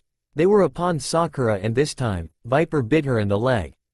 As Sakura opened her mouth to scream in pain, Hikari jumped and sent a mystic arrow to her chin, not strong enough to do hard damage, but to make the jaws hit each other, and the impact made Sakura dizzy.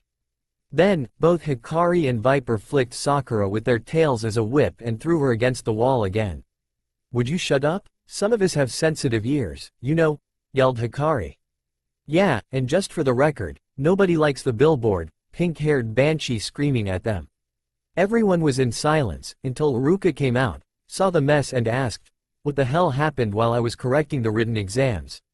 Lunch break. You guys really flipped out today. Are you sure everything is fine? Asked Naruto as they ate at Ichiraku's ramen. Hikari and Viper looked at each other. They knew that sooner or later they would have to tell what was wrong. They decided to do it tonight. But first, they needed to tell their families. Naruto, we will explain everything tonight, okay?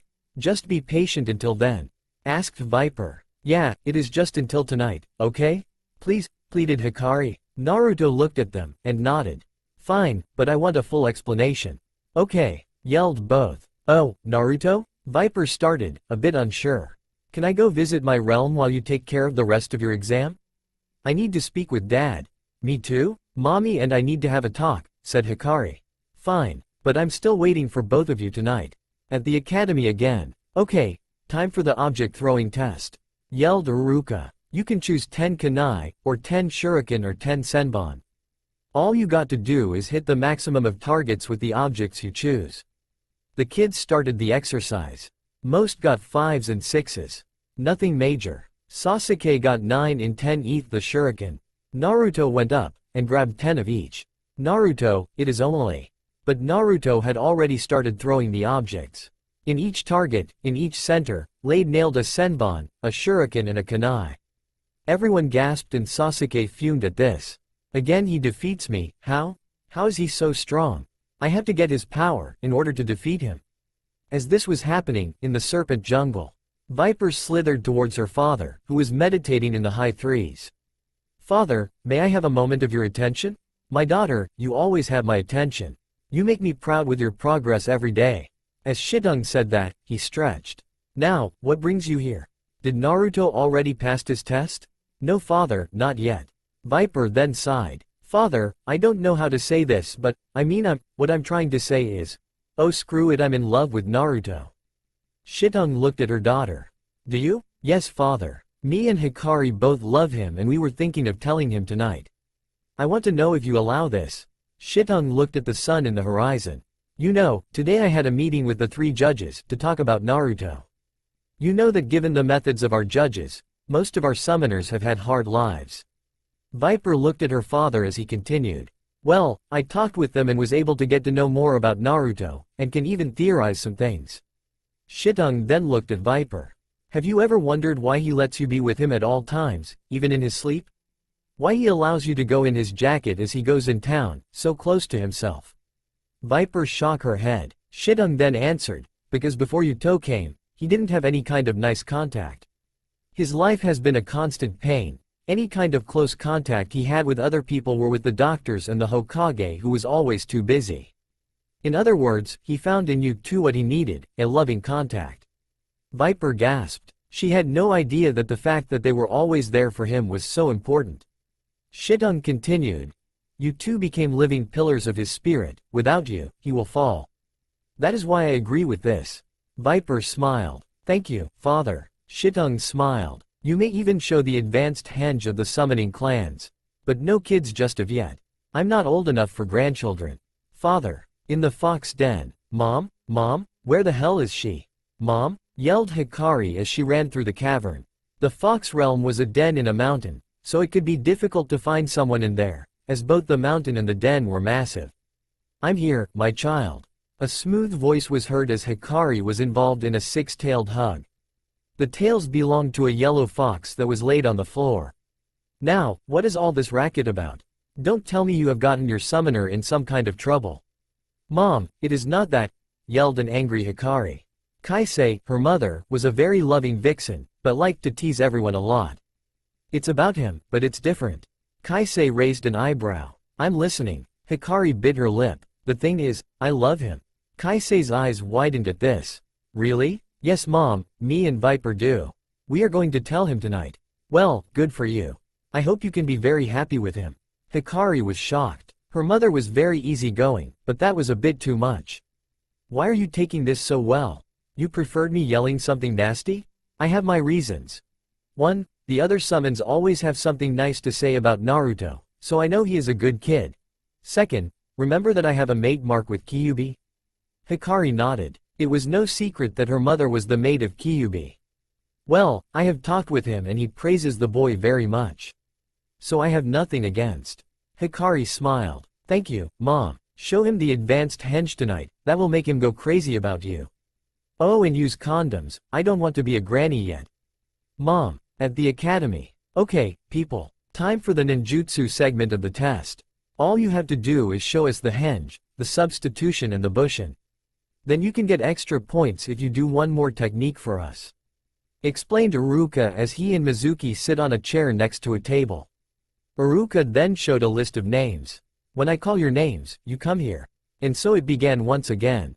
Naruto was really bored. This is easy. What the hell? If some of these genin wanabes was sent to AC rank they would be dead in a minute.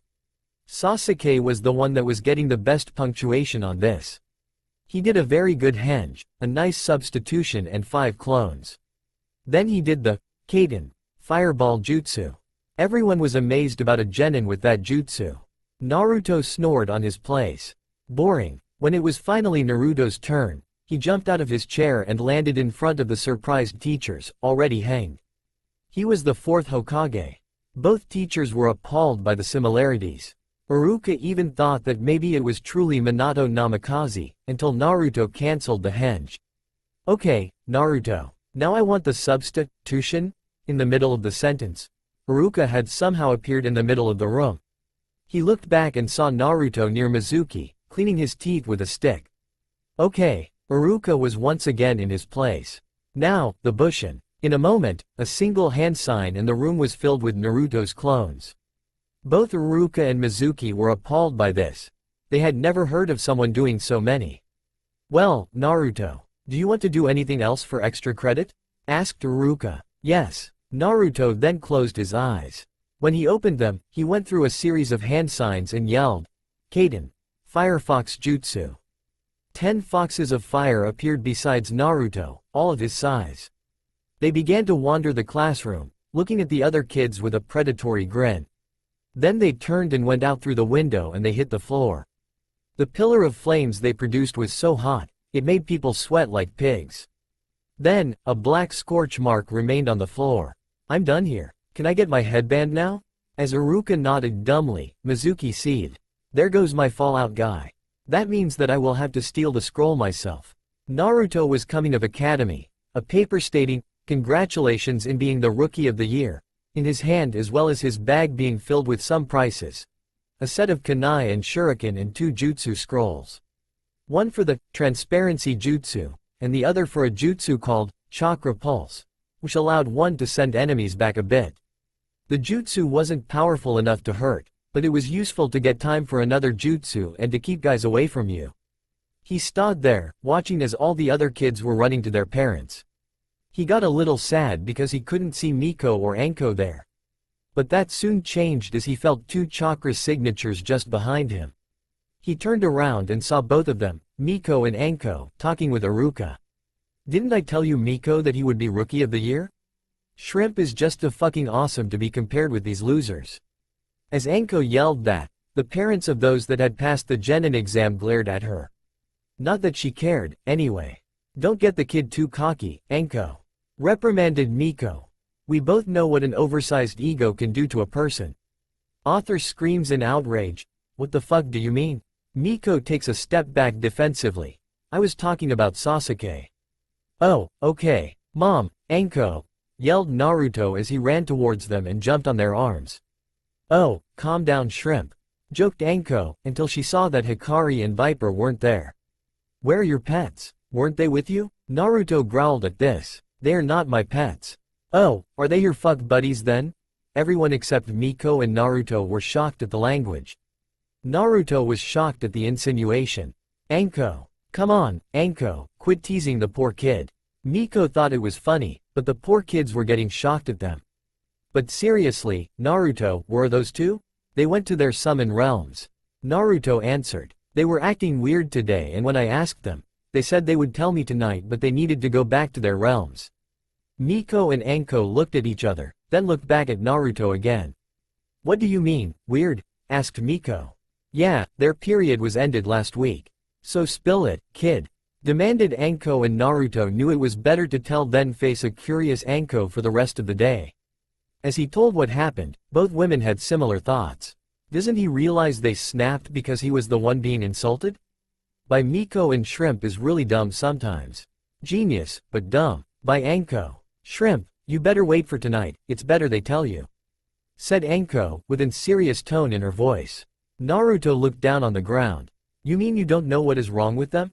Oh, we know, said Miko. But it is best if it is told by them, it is kind of personal Naruto. Naruto nodded and decided to wait for tonight. As this was happening, Mizuki was seething in the corner. Look at that, the disgusting demon has a family. Well, it doesn't matter. I must focus on getting the scroll. Anko saw the grin and turned to Naruto.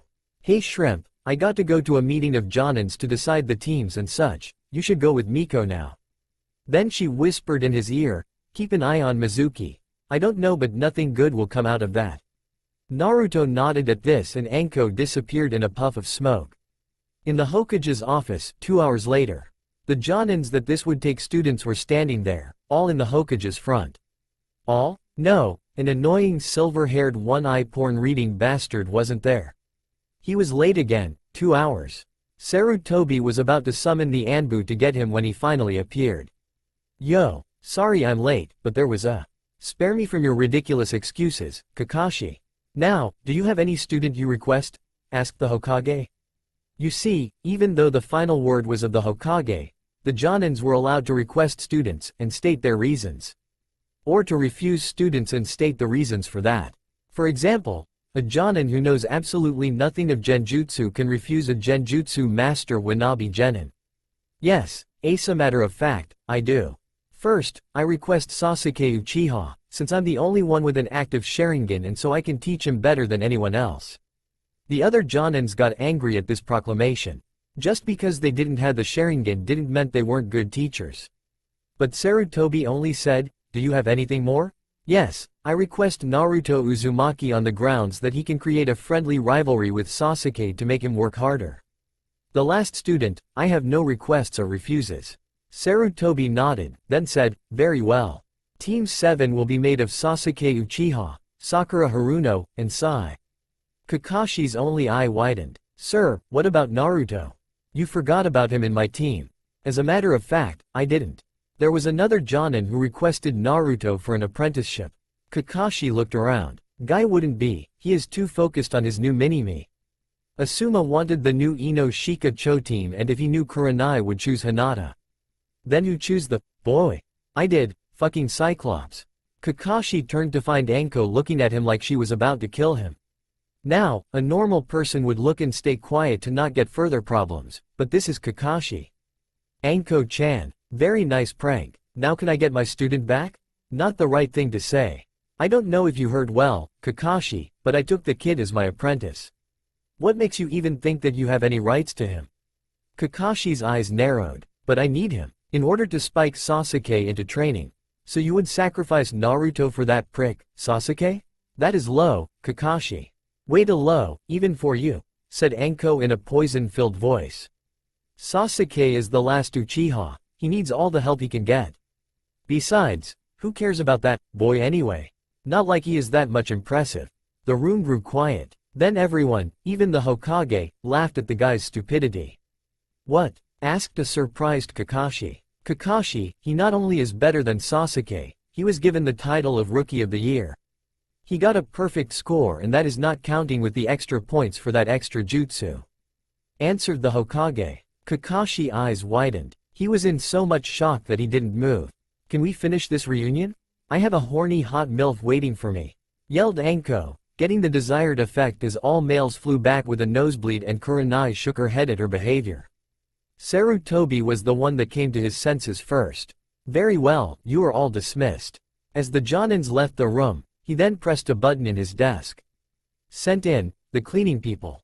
There was a major accident here. Later that night, Naruto was following Mizuki. The guy was very easy to track and follow, and he saw him stealing that huge scroll from the Hokage's tower while they had the meeting. It was a very lucky strike for Mizuki that one of the Jonin had come late, making the meeting be held at the exact moment he was going to steal the scroll. One more reason to always be punctual. Anyway, he would attack, but then he thought if I strike him now, he can say I attacked him without a reason, and with so many Anbu that are not of trust here, it could be problematic. I have to wait, so he followed Mizuki until they were at a forest. I can't use my fire jutsu here, so I'm stuck with serpent jutsu. More than enough to kick his ass. He then went for the strike. Hello, Mizuki-sensei. Mizuki jumped out of his skin as he heard the voice. He then turned to see Naruto there. Oh, Naruto. I was just reviewing this scroll for the next class. Really, is that the best you could come up with? Pathetic. I saw you stealing that scroll, you traitor. Yelled Naruto. Mizuki grew serious then. I see. You are far too dangerous now, Naruto. I think I will kill you. And with that, Mizuki threw a giant shuriken at Naruto. Naruto was able to dodge it and threw 5 shuriken at Mizuki. Mizuki jumped, but while he was on the air, Naruto stretched his hand. Serpent hand was what Mizuki heard as, for his horror, 4 large serpents appeared in Naruto's arm and bit on him hard. Mizuki gasped in pain. He was lucky the ones Naruto summoned were not poisonous, because Naruto wanted to interrogate him, but it still hurt. Naruto then brought him closer. Who are you working for? Asked Naruto as he looked at Mizuki in the eyes. Oh, Orochimaru-sama, answered a scared Mizuki. So you were going to give one of our most prized scrolls, the one containing forbidden jutsu, to your butt buddy? Asked Naruto in a very cold voice. Shut up, Kyuubi. Naruto stood still, then he asked in a shocked voice. What did you said? I said shut up, Kyuubi. As Mizuki yelled, he stabbed one of the serpents with a kunai that made it go puff. Naruto brought back the other serpents before they were hurt too. You think, you think that I'm the Kyuubi? Oh, this is hilarious. I had to tell this one. Naruto then did a summoning jutsu while Mizuki was shocked. Shouldn't he be cowering in fear? Instead, he was laughing. From a puff of smoke, Hikari and Viper appeared. Naruto, not yet, girls. There is something that is far too hilarious for me not to tell. You see Mizuki over there? He pointed to Mizuki and both looked at him. Just called me Kyuubi. There was a moment of silence, then both sniggered, which soon turned into a full-blow laughter as they rolled in the ground. Oh, that was priceless. Yelled Viper as she cleaned a tear from the corner of her eye. Yeah, wait, I have an idea. Viper, summon your dad as I summon my mom, they should hear this. As one began doing hand seals, the other began to chant. In an instant, there was a loud puff of smoke and both Shitong and Kaisei appeared out of smoke. What is the problem, my daughter? Asked a worried Shitong. Yes, my child. What is the problem? Asked the equally worried Hikari. You got to hear this, said both of Viper and Hikari at the same time. Nam Mizuki was scared as no tomorrow. There stood a gigantic serpent and a very big 6-tailed fox. What the fuck? What am I supposed to do now? As he thought that, both the giants started laughing. Stupid human. Naruto may be powerful, but he is way too far from Kyuubi's power. Laughed Shitong as he looked at. He is rather foolish, isn't he? To compare one to the other? Kaisei roared in laughter. What are you laughing about? Asked Mizuki in a scared voice. The boy you so nicely complimented by calling him my mate's name is only his container. Roared Kaisei. Wait, my enthusiastic companion. Said Shitong as he looked at Mizuki's eyes. I don't think he said that as a compliment. Both looked at Mizuki, who gulped at the situation. Mama. A few minutes of Mizuki ping-pong later. Mizuki was laying on the floor, bloodied and very burned. He was beaten beyond recognition. On the side, Two very satisfied titans were stretching themselves after the game. You win this time, old serpent. But next time I will win. I will show you what the Fox clan can do in a game of human ping pong. Yelled a angry Kaisei. Sure you will. Anyway, Viper, remember what I said. You too, Hikari. And with that, both were gone in a puff of smoke. Naruto turned to see two blushing partners. What did they meant by that? Asked a still oblivious Naruto. Well, let's take this somewhere else, Naruto, said Viper, still blushing. Yeah, maybe you're home, please. Begged Hikari. Okay, but first, Naruto turned to the bushes. Iruka-sensei, could you take this back to the Hokage Tower? Tell them it was Mizuki and that you did it. Maybe it will give you a very well-earned raise. Iruka was in shock. When did Naruto found out he was in the bushes? Before he could ask, Naruto and the girls were already running away. At Naruto's home, Naruto and his lovely companions reached home, to find it empty. Naruto thought the worst until he read a paper in the fridge. Dear Naruto, I'm staying with Anko for the night. This is because of two reasons. 1. You and the girls have something important to discuss, and 2. Me and Anko need to have some alone time. I'll see you in the morning, sweetie. Love, Mom. Naruto then saw another message on the fridge. Hey Shrimp, your mom is passing the night in my house. It doesn't take an Einstein to figure out why. You and the girls need some privacy, and I'm going to bang your mother so hard that she would be keeping you awake all throughout the night. Love, Anko. Naruto's sweat dropped at this. That was Anko alright. While Miko would try to give him the more proper version, she acted like she said, fuck what is proper. But still, the two were what he called family. His two mothers. However, both Viper and Hikari were absolutely nervous now. They had read the messages and saw that everyone was making the effort. But neither would back down now. Naruto, go to the bedroom please. Me and Hikari will be there soon. Said Viper, trying to calm herself. For both girls' relief, Naruto obeyed without asking any questions. Viper then turned towards Hikari. So, shall we do it? Hikari nodded. Then as Viper chanted, Hikari did some hand signs. Then both yelled, Advanced Henge. Anthropomorphic form. Naruto was getting a little bit impatient. He has been waiting for this all day, and now he was waiting even more. He was going to get up and go to outside to ask what was wrong when the doors opened and his mouth fell to the floor. There were the most beautiful creatures in the world at the door. The first one was like a furry goddess with her body filled with an orange fur. A fox-like tail waving behind her and two foxy ears on the top of her head, much like Hikari. She had D-cup-sized breasts and a round ass. The next one was a scaled goddess. Her body was covered in green scales. Her arms and legs were a bit smaller and her tail seemed to be bigger. Her head had a pear-like form, much like Viper. She had a C-cup size and a much more round ass than the first one. Overall, these girls were fucking hot. Both Hikari and Viper giggled at Naruto's expression as he looked at them. He was actually drooling at them. I take it you like what you see, Naruto-kun, said Viper in a seductive way. You better. We didn't get like this for nothing, after all, said Hikari in a confident voice as she saw the reaction of Naruto at them. Only then did Naruto realize who those two were. Hikari? Viper? How? Our summon clans have a special advanced henge that allows the user to have a more human form, explained Viper as she got near Naruto. But the thing is, we only use it when we reveal ourselves to a human lover. Naruto's brain wasn't able to process this. He was in shock. Viper then did the signal for Hikari and Hikari grabbed Naruto's face and they engaged on a three-way kiss. The girls looked at each other. Now, yelled both in their heads as they sprang up and bit Naruto on the collarbone, each at one side. Naruto gasped in surprise but found that he felt no pain whatsoever, just a little bit of heat on his collarbone. He then felt an urge and bit down on Hikari first. After he pulled away, he bit on Viper. Both gasped as they felt him bite them and he saw a mark appear on their collarbone. Then darkness took over the three and they fell together on the bed, sleeping soundly.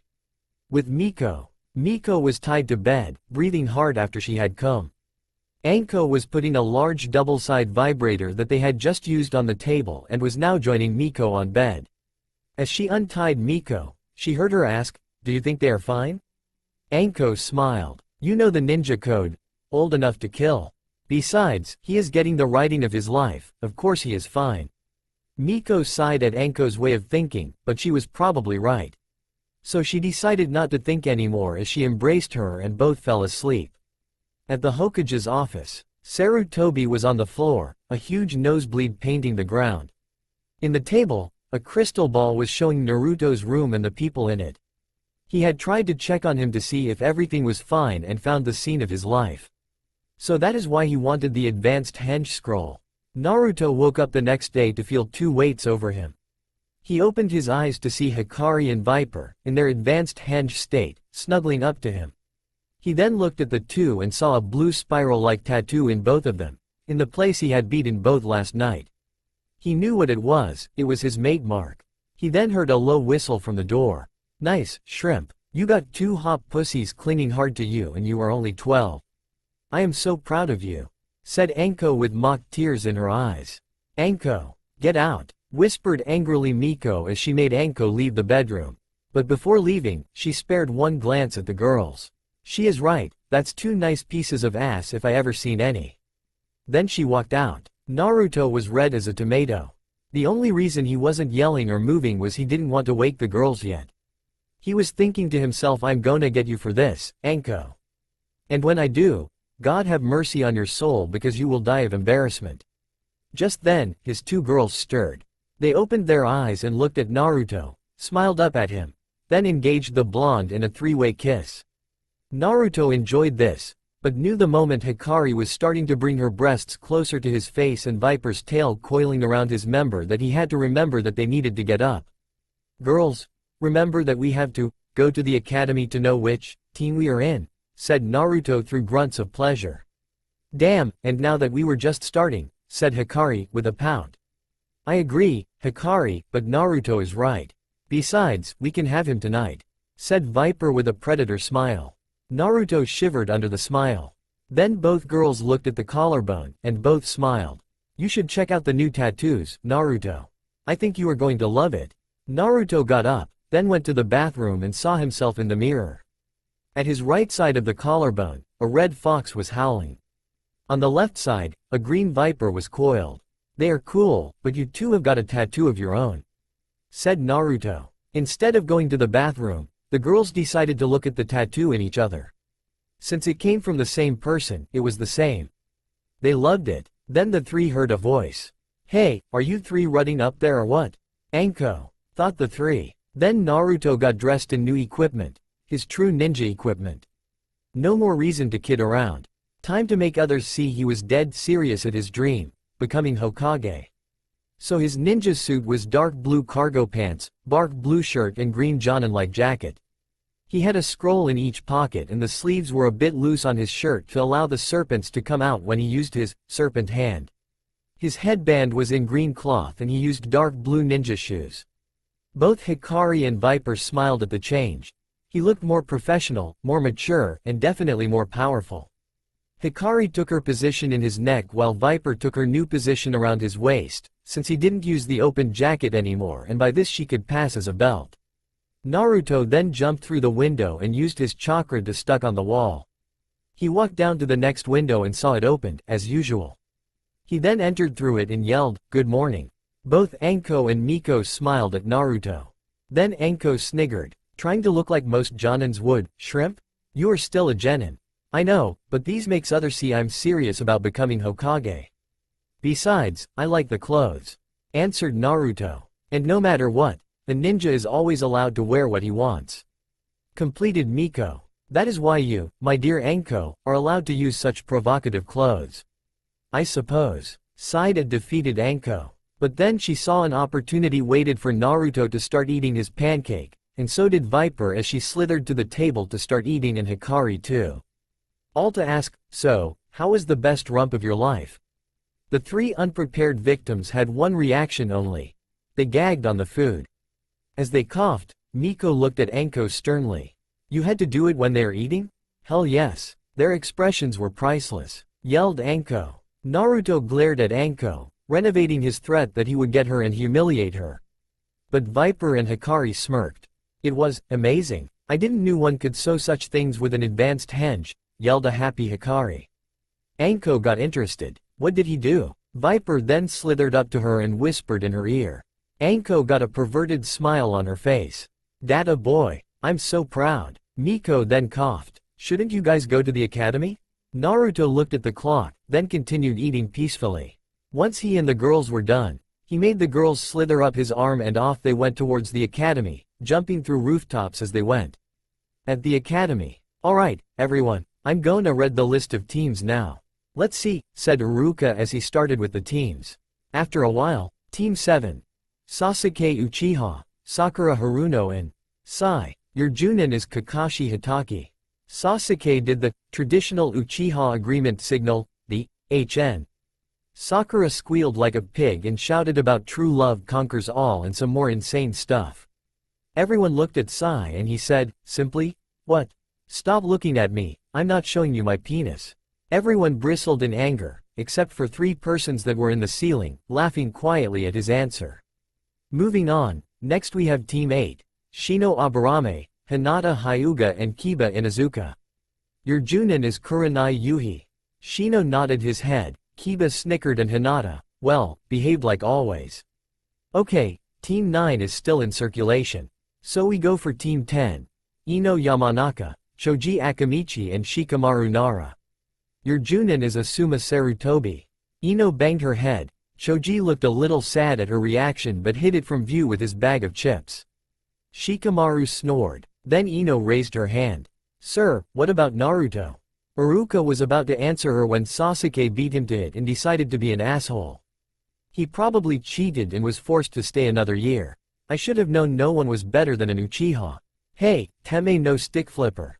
If you look up you will see the guy that can and will beat the crap out of you if you don't shut up. Everyone turned to the source of the voice to find Naruto, hanging upside down from the ceiling. Girls got hearts in their eyes, guys whistled at the performance and Sasuke was seething at this. Dobi, how can you walk on the ceiling? I demand you to teach me. I'm an Uchiha, yelled Sasuke, whining like a bitch. Yeah, Naruto, teach Sasuke what he wants, yelled an equally annoying pink-haired banshee. Naruto then turned to Iruka. Iruka-sensei, those two just created a new jutsu. Whining like a bitch no jutsu. It's annoying and deadly I tell you. Everyone laughed at this. Sasuke got angry. You Dobi, you should feel proud that I, an Uchiha, is asking you, a nobody, to teach me. Naruto then turned to him and said, in a very calm voice, well, if I am a nobody and you are a big bad Uchiha, then you don't need me.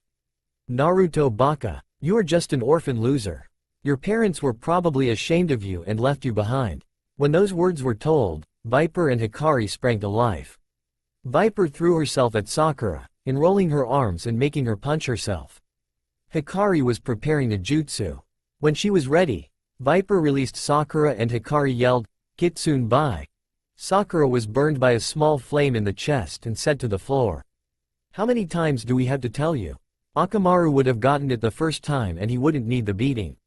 Yelled an enraged Hikari. Viper slithered over Sakura and started poking her head as she spoke, you will not say anything bad about Naruto-kun, she ended with a big slap of her tail.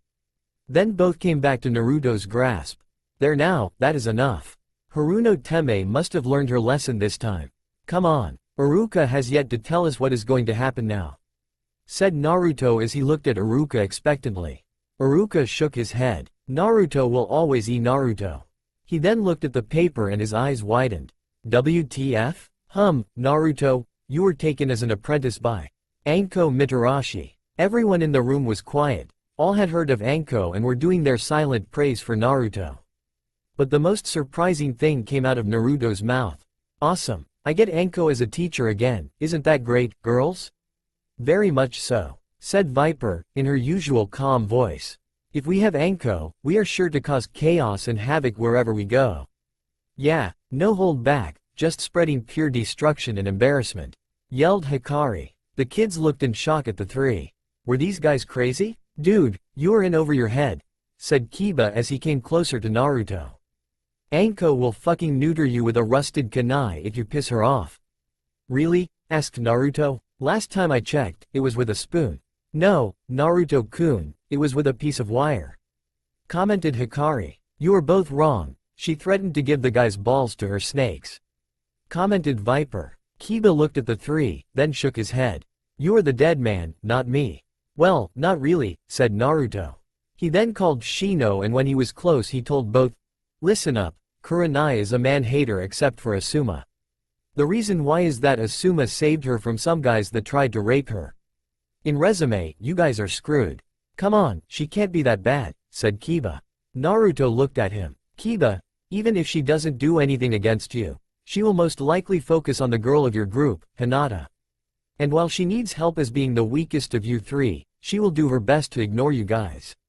That could be problematic, said Shino. If we can't learn with Kurenai, we are only allowed to get training from our clans. But even there, learning only clan jutsu can be a disadvantage against people who know how to counterattack our clan's techniques. Yeah, besides, Mom is more focused on sis because she is going to be clan head. So I won't get that much training, complained Kiba. Well, what about you guys train with me and Anko? The two turned to Naruto.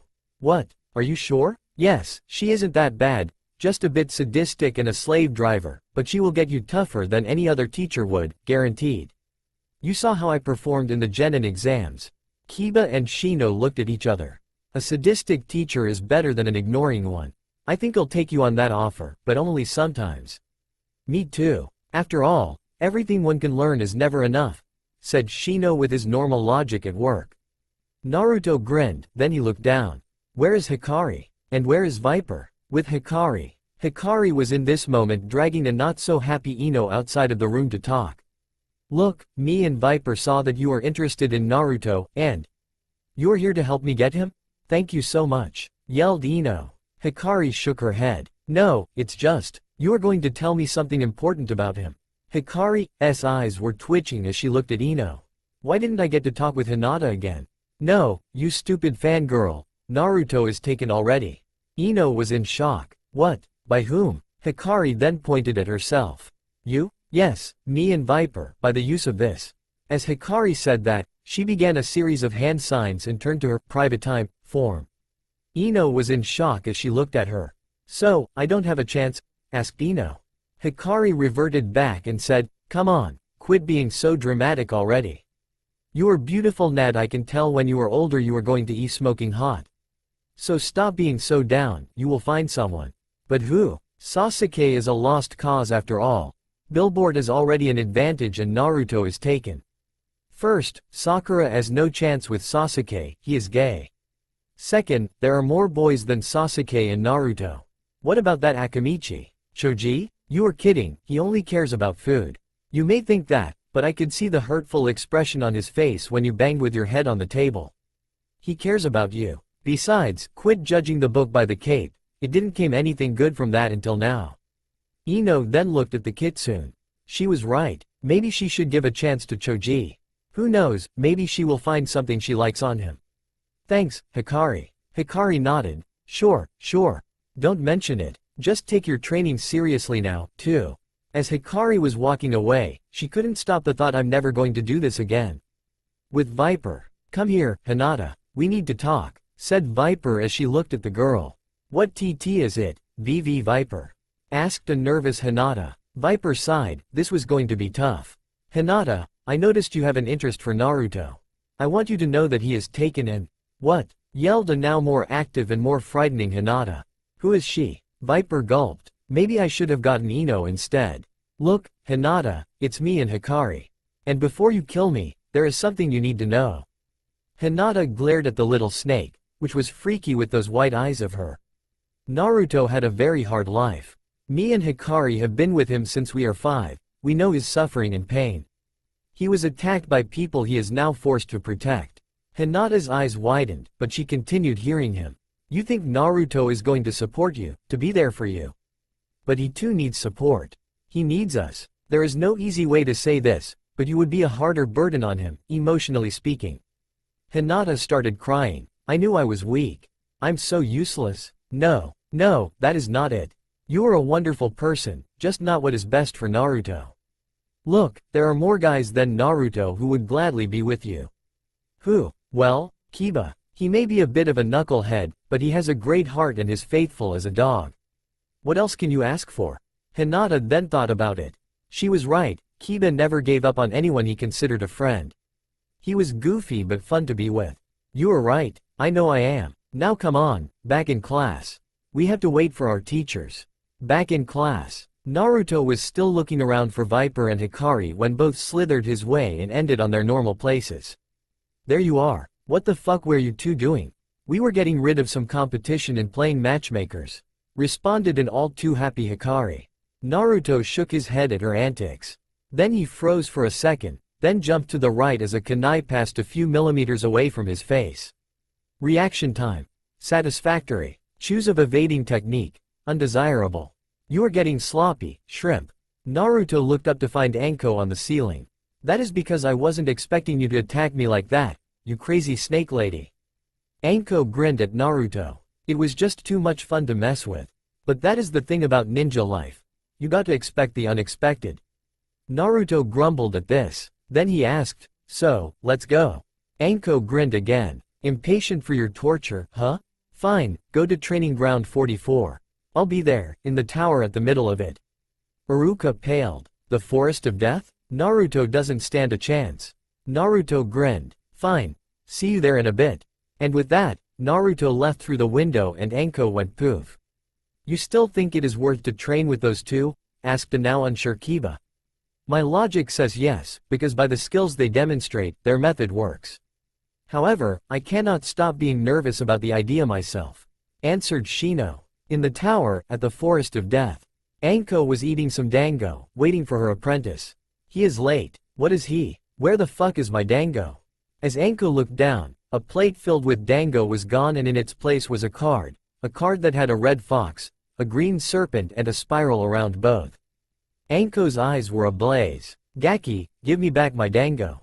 What will I gain with it? Asked Naruto, though she couldn't pinpoint his location. Come on, shrimp. This isn't funny, yelled Anko. Oh, but it is. Especially since we hate it already. As Naruto said this, an empty plate fell in the floor. Anko threw herself on the floor. Oh.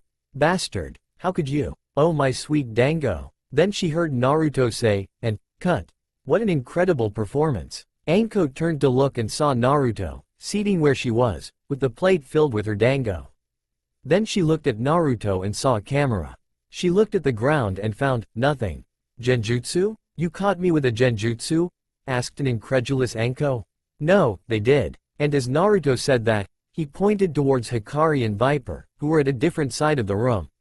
I only caught you on tape. Revenge is so sweet. Anko then looked at the ground, ashamed. Yeah, you won this one, kid.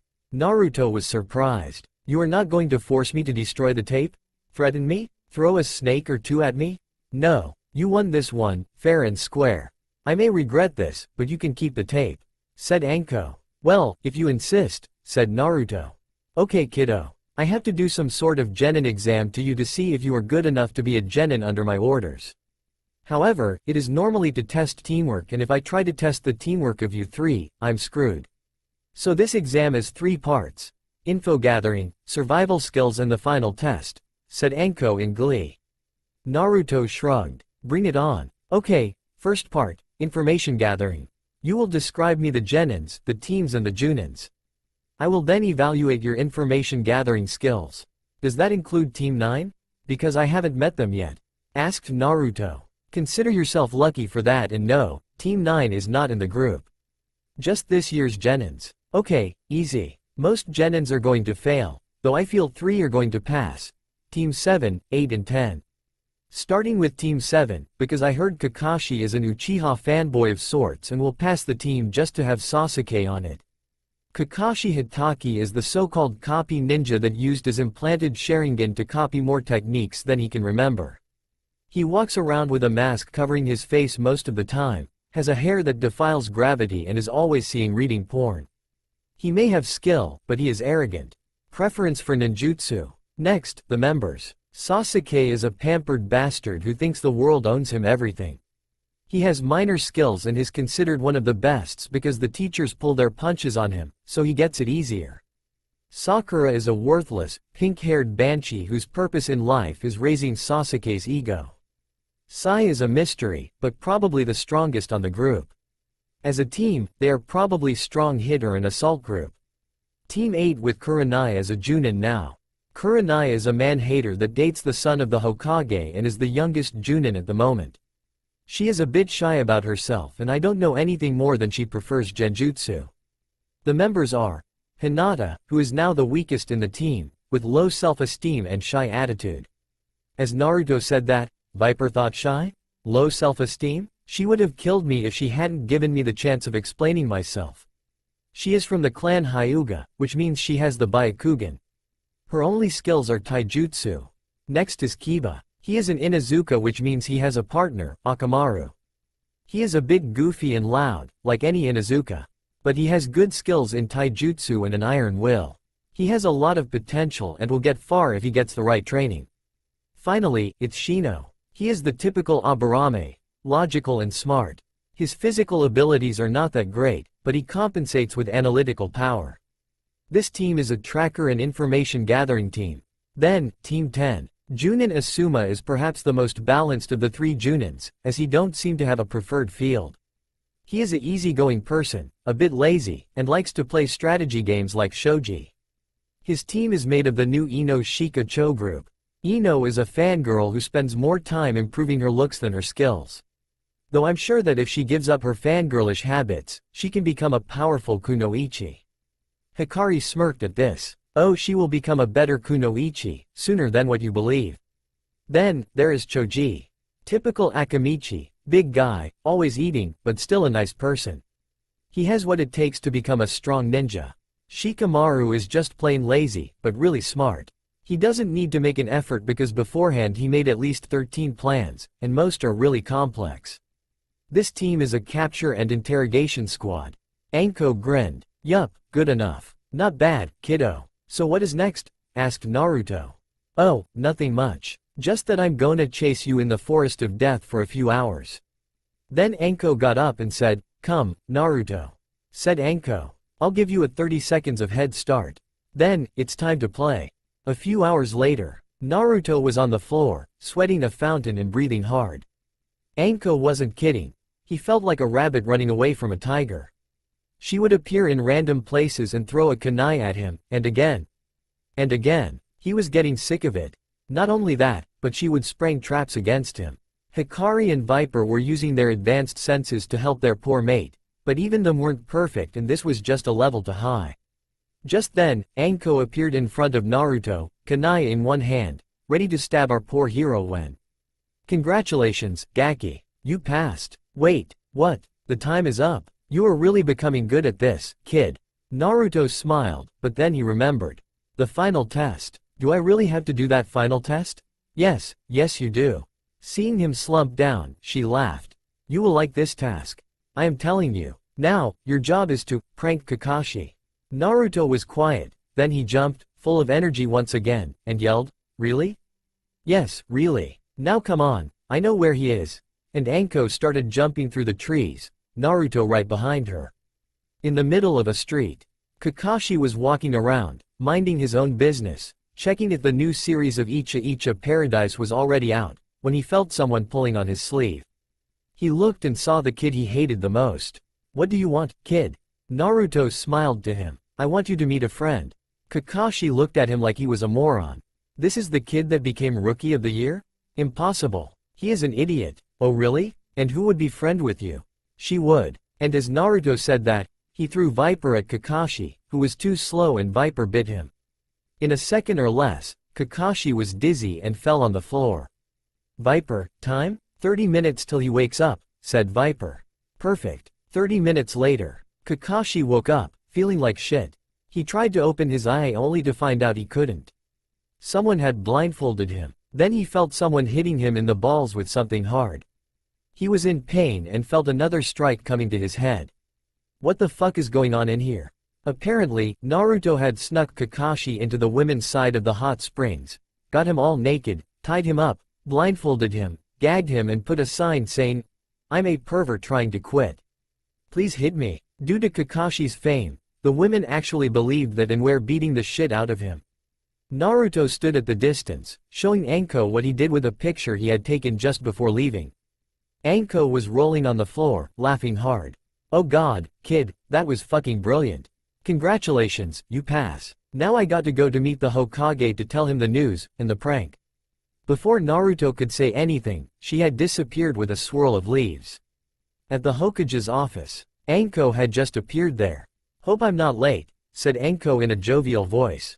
No, we are still waiting for Kakashi, answered Hiruzen. Oh, you can wait till tomorrow, the guy ain't coming, said Anko before she burst out laughing.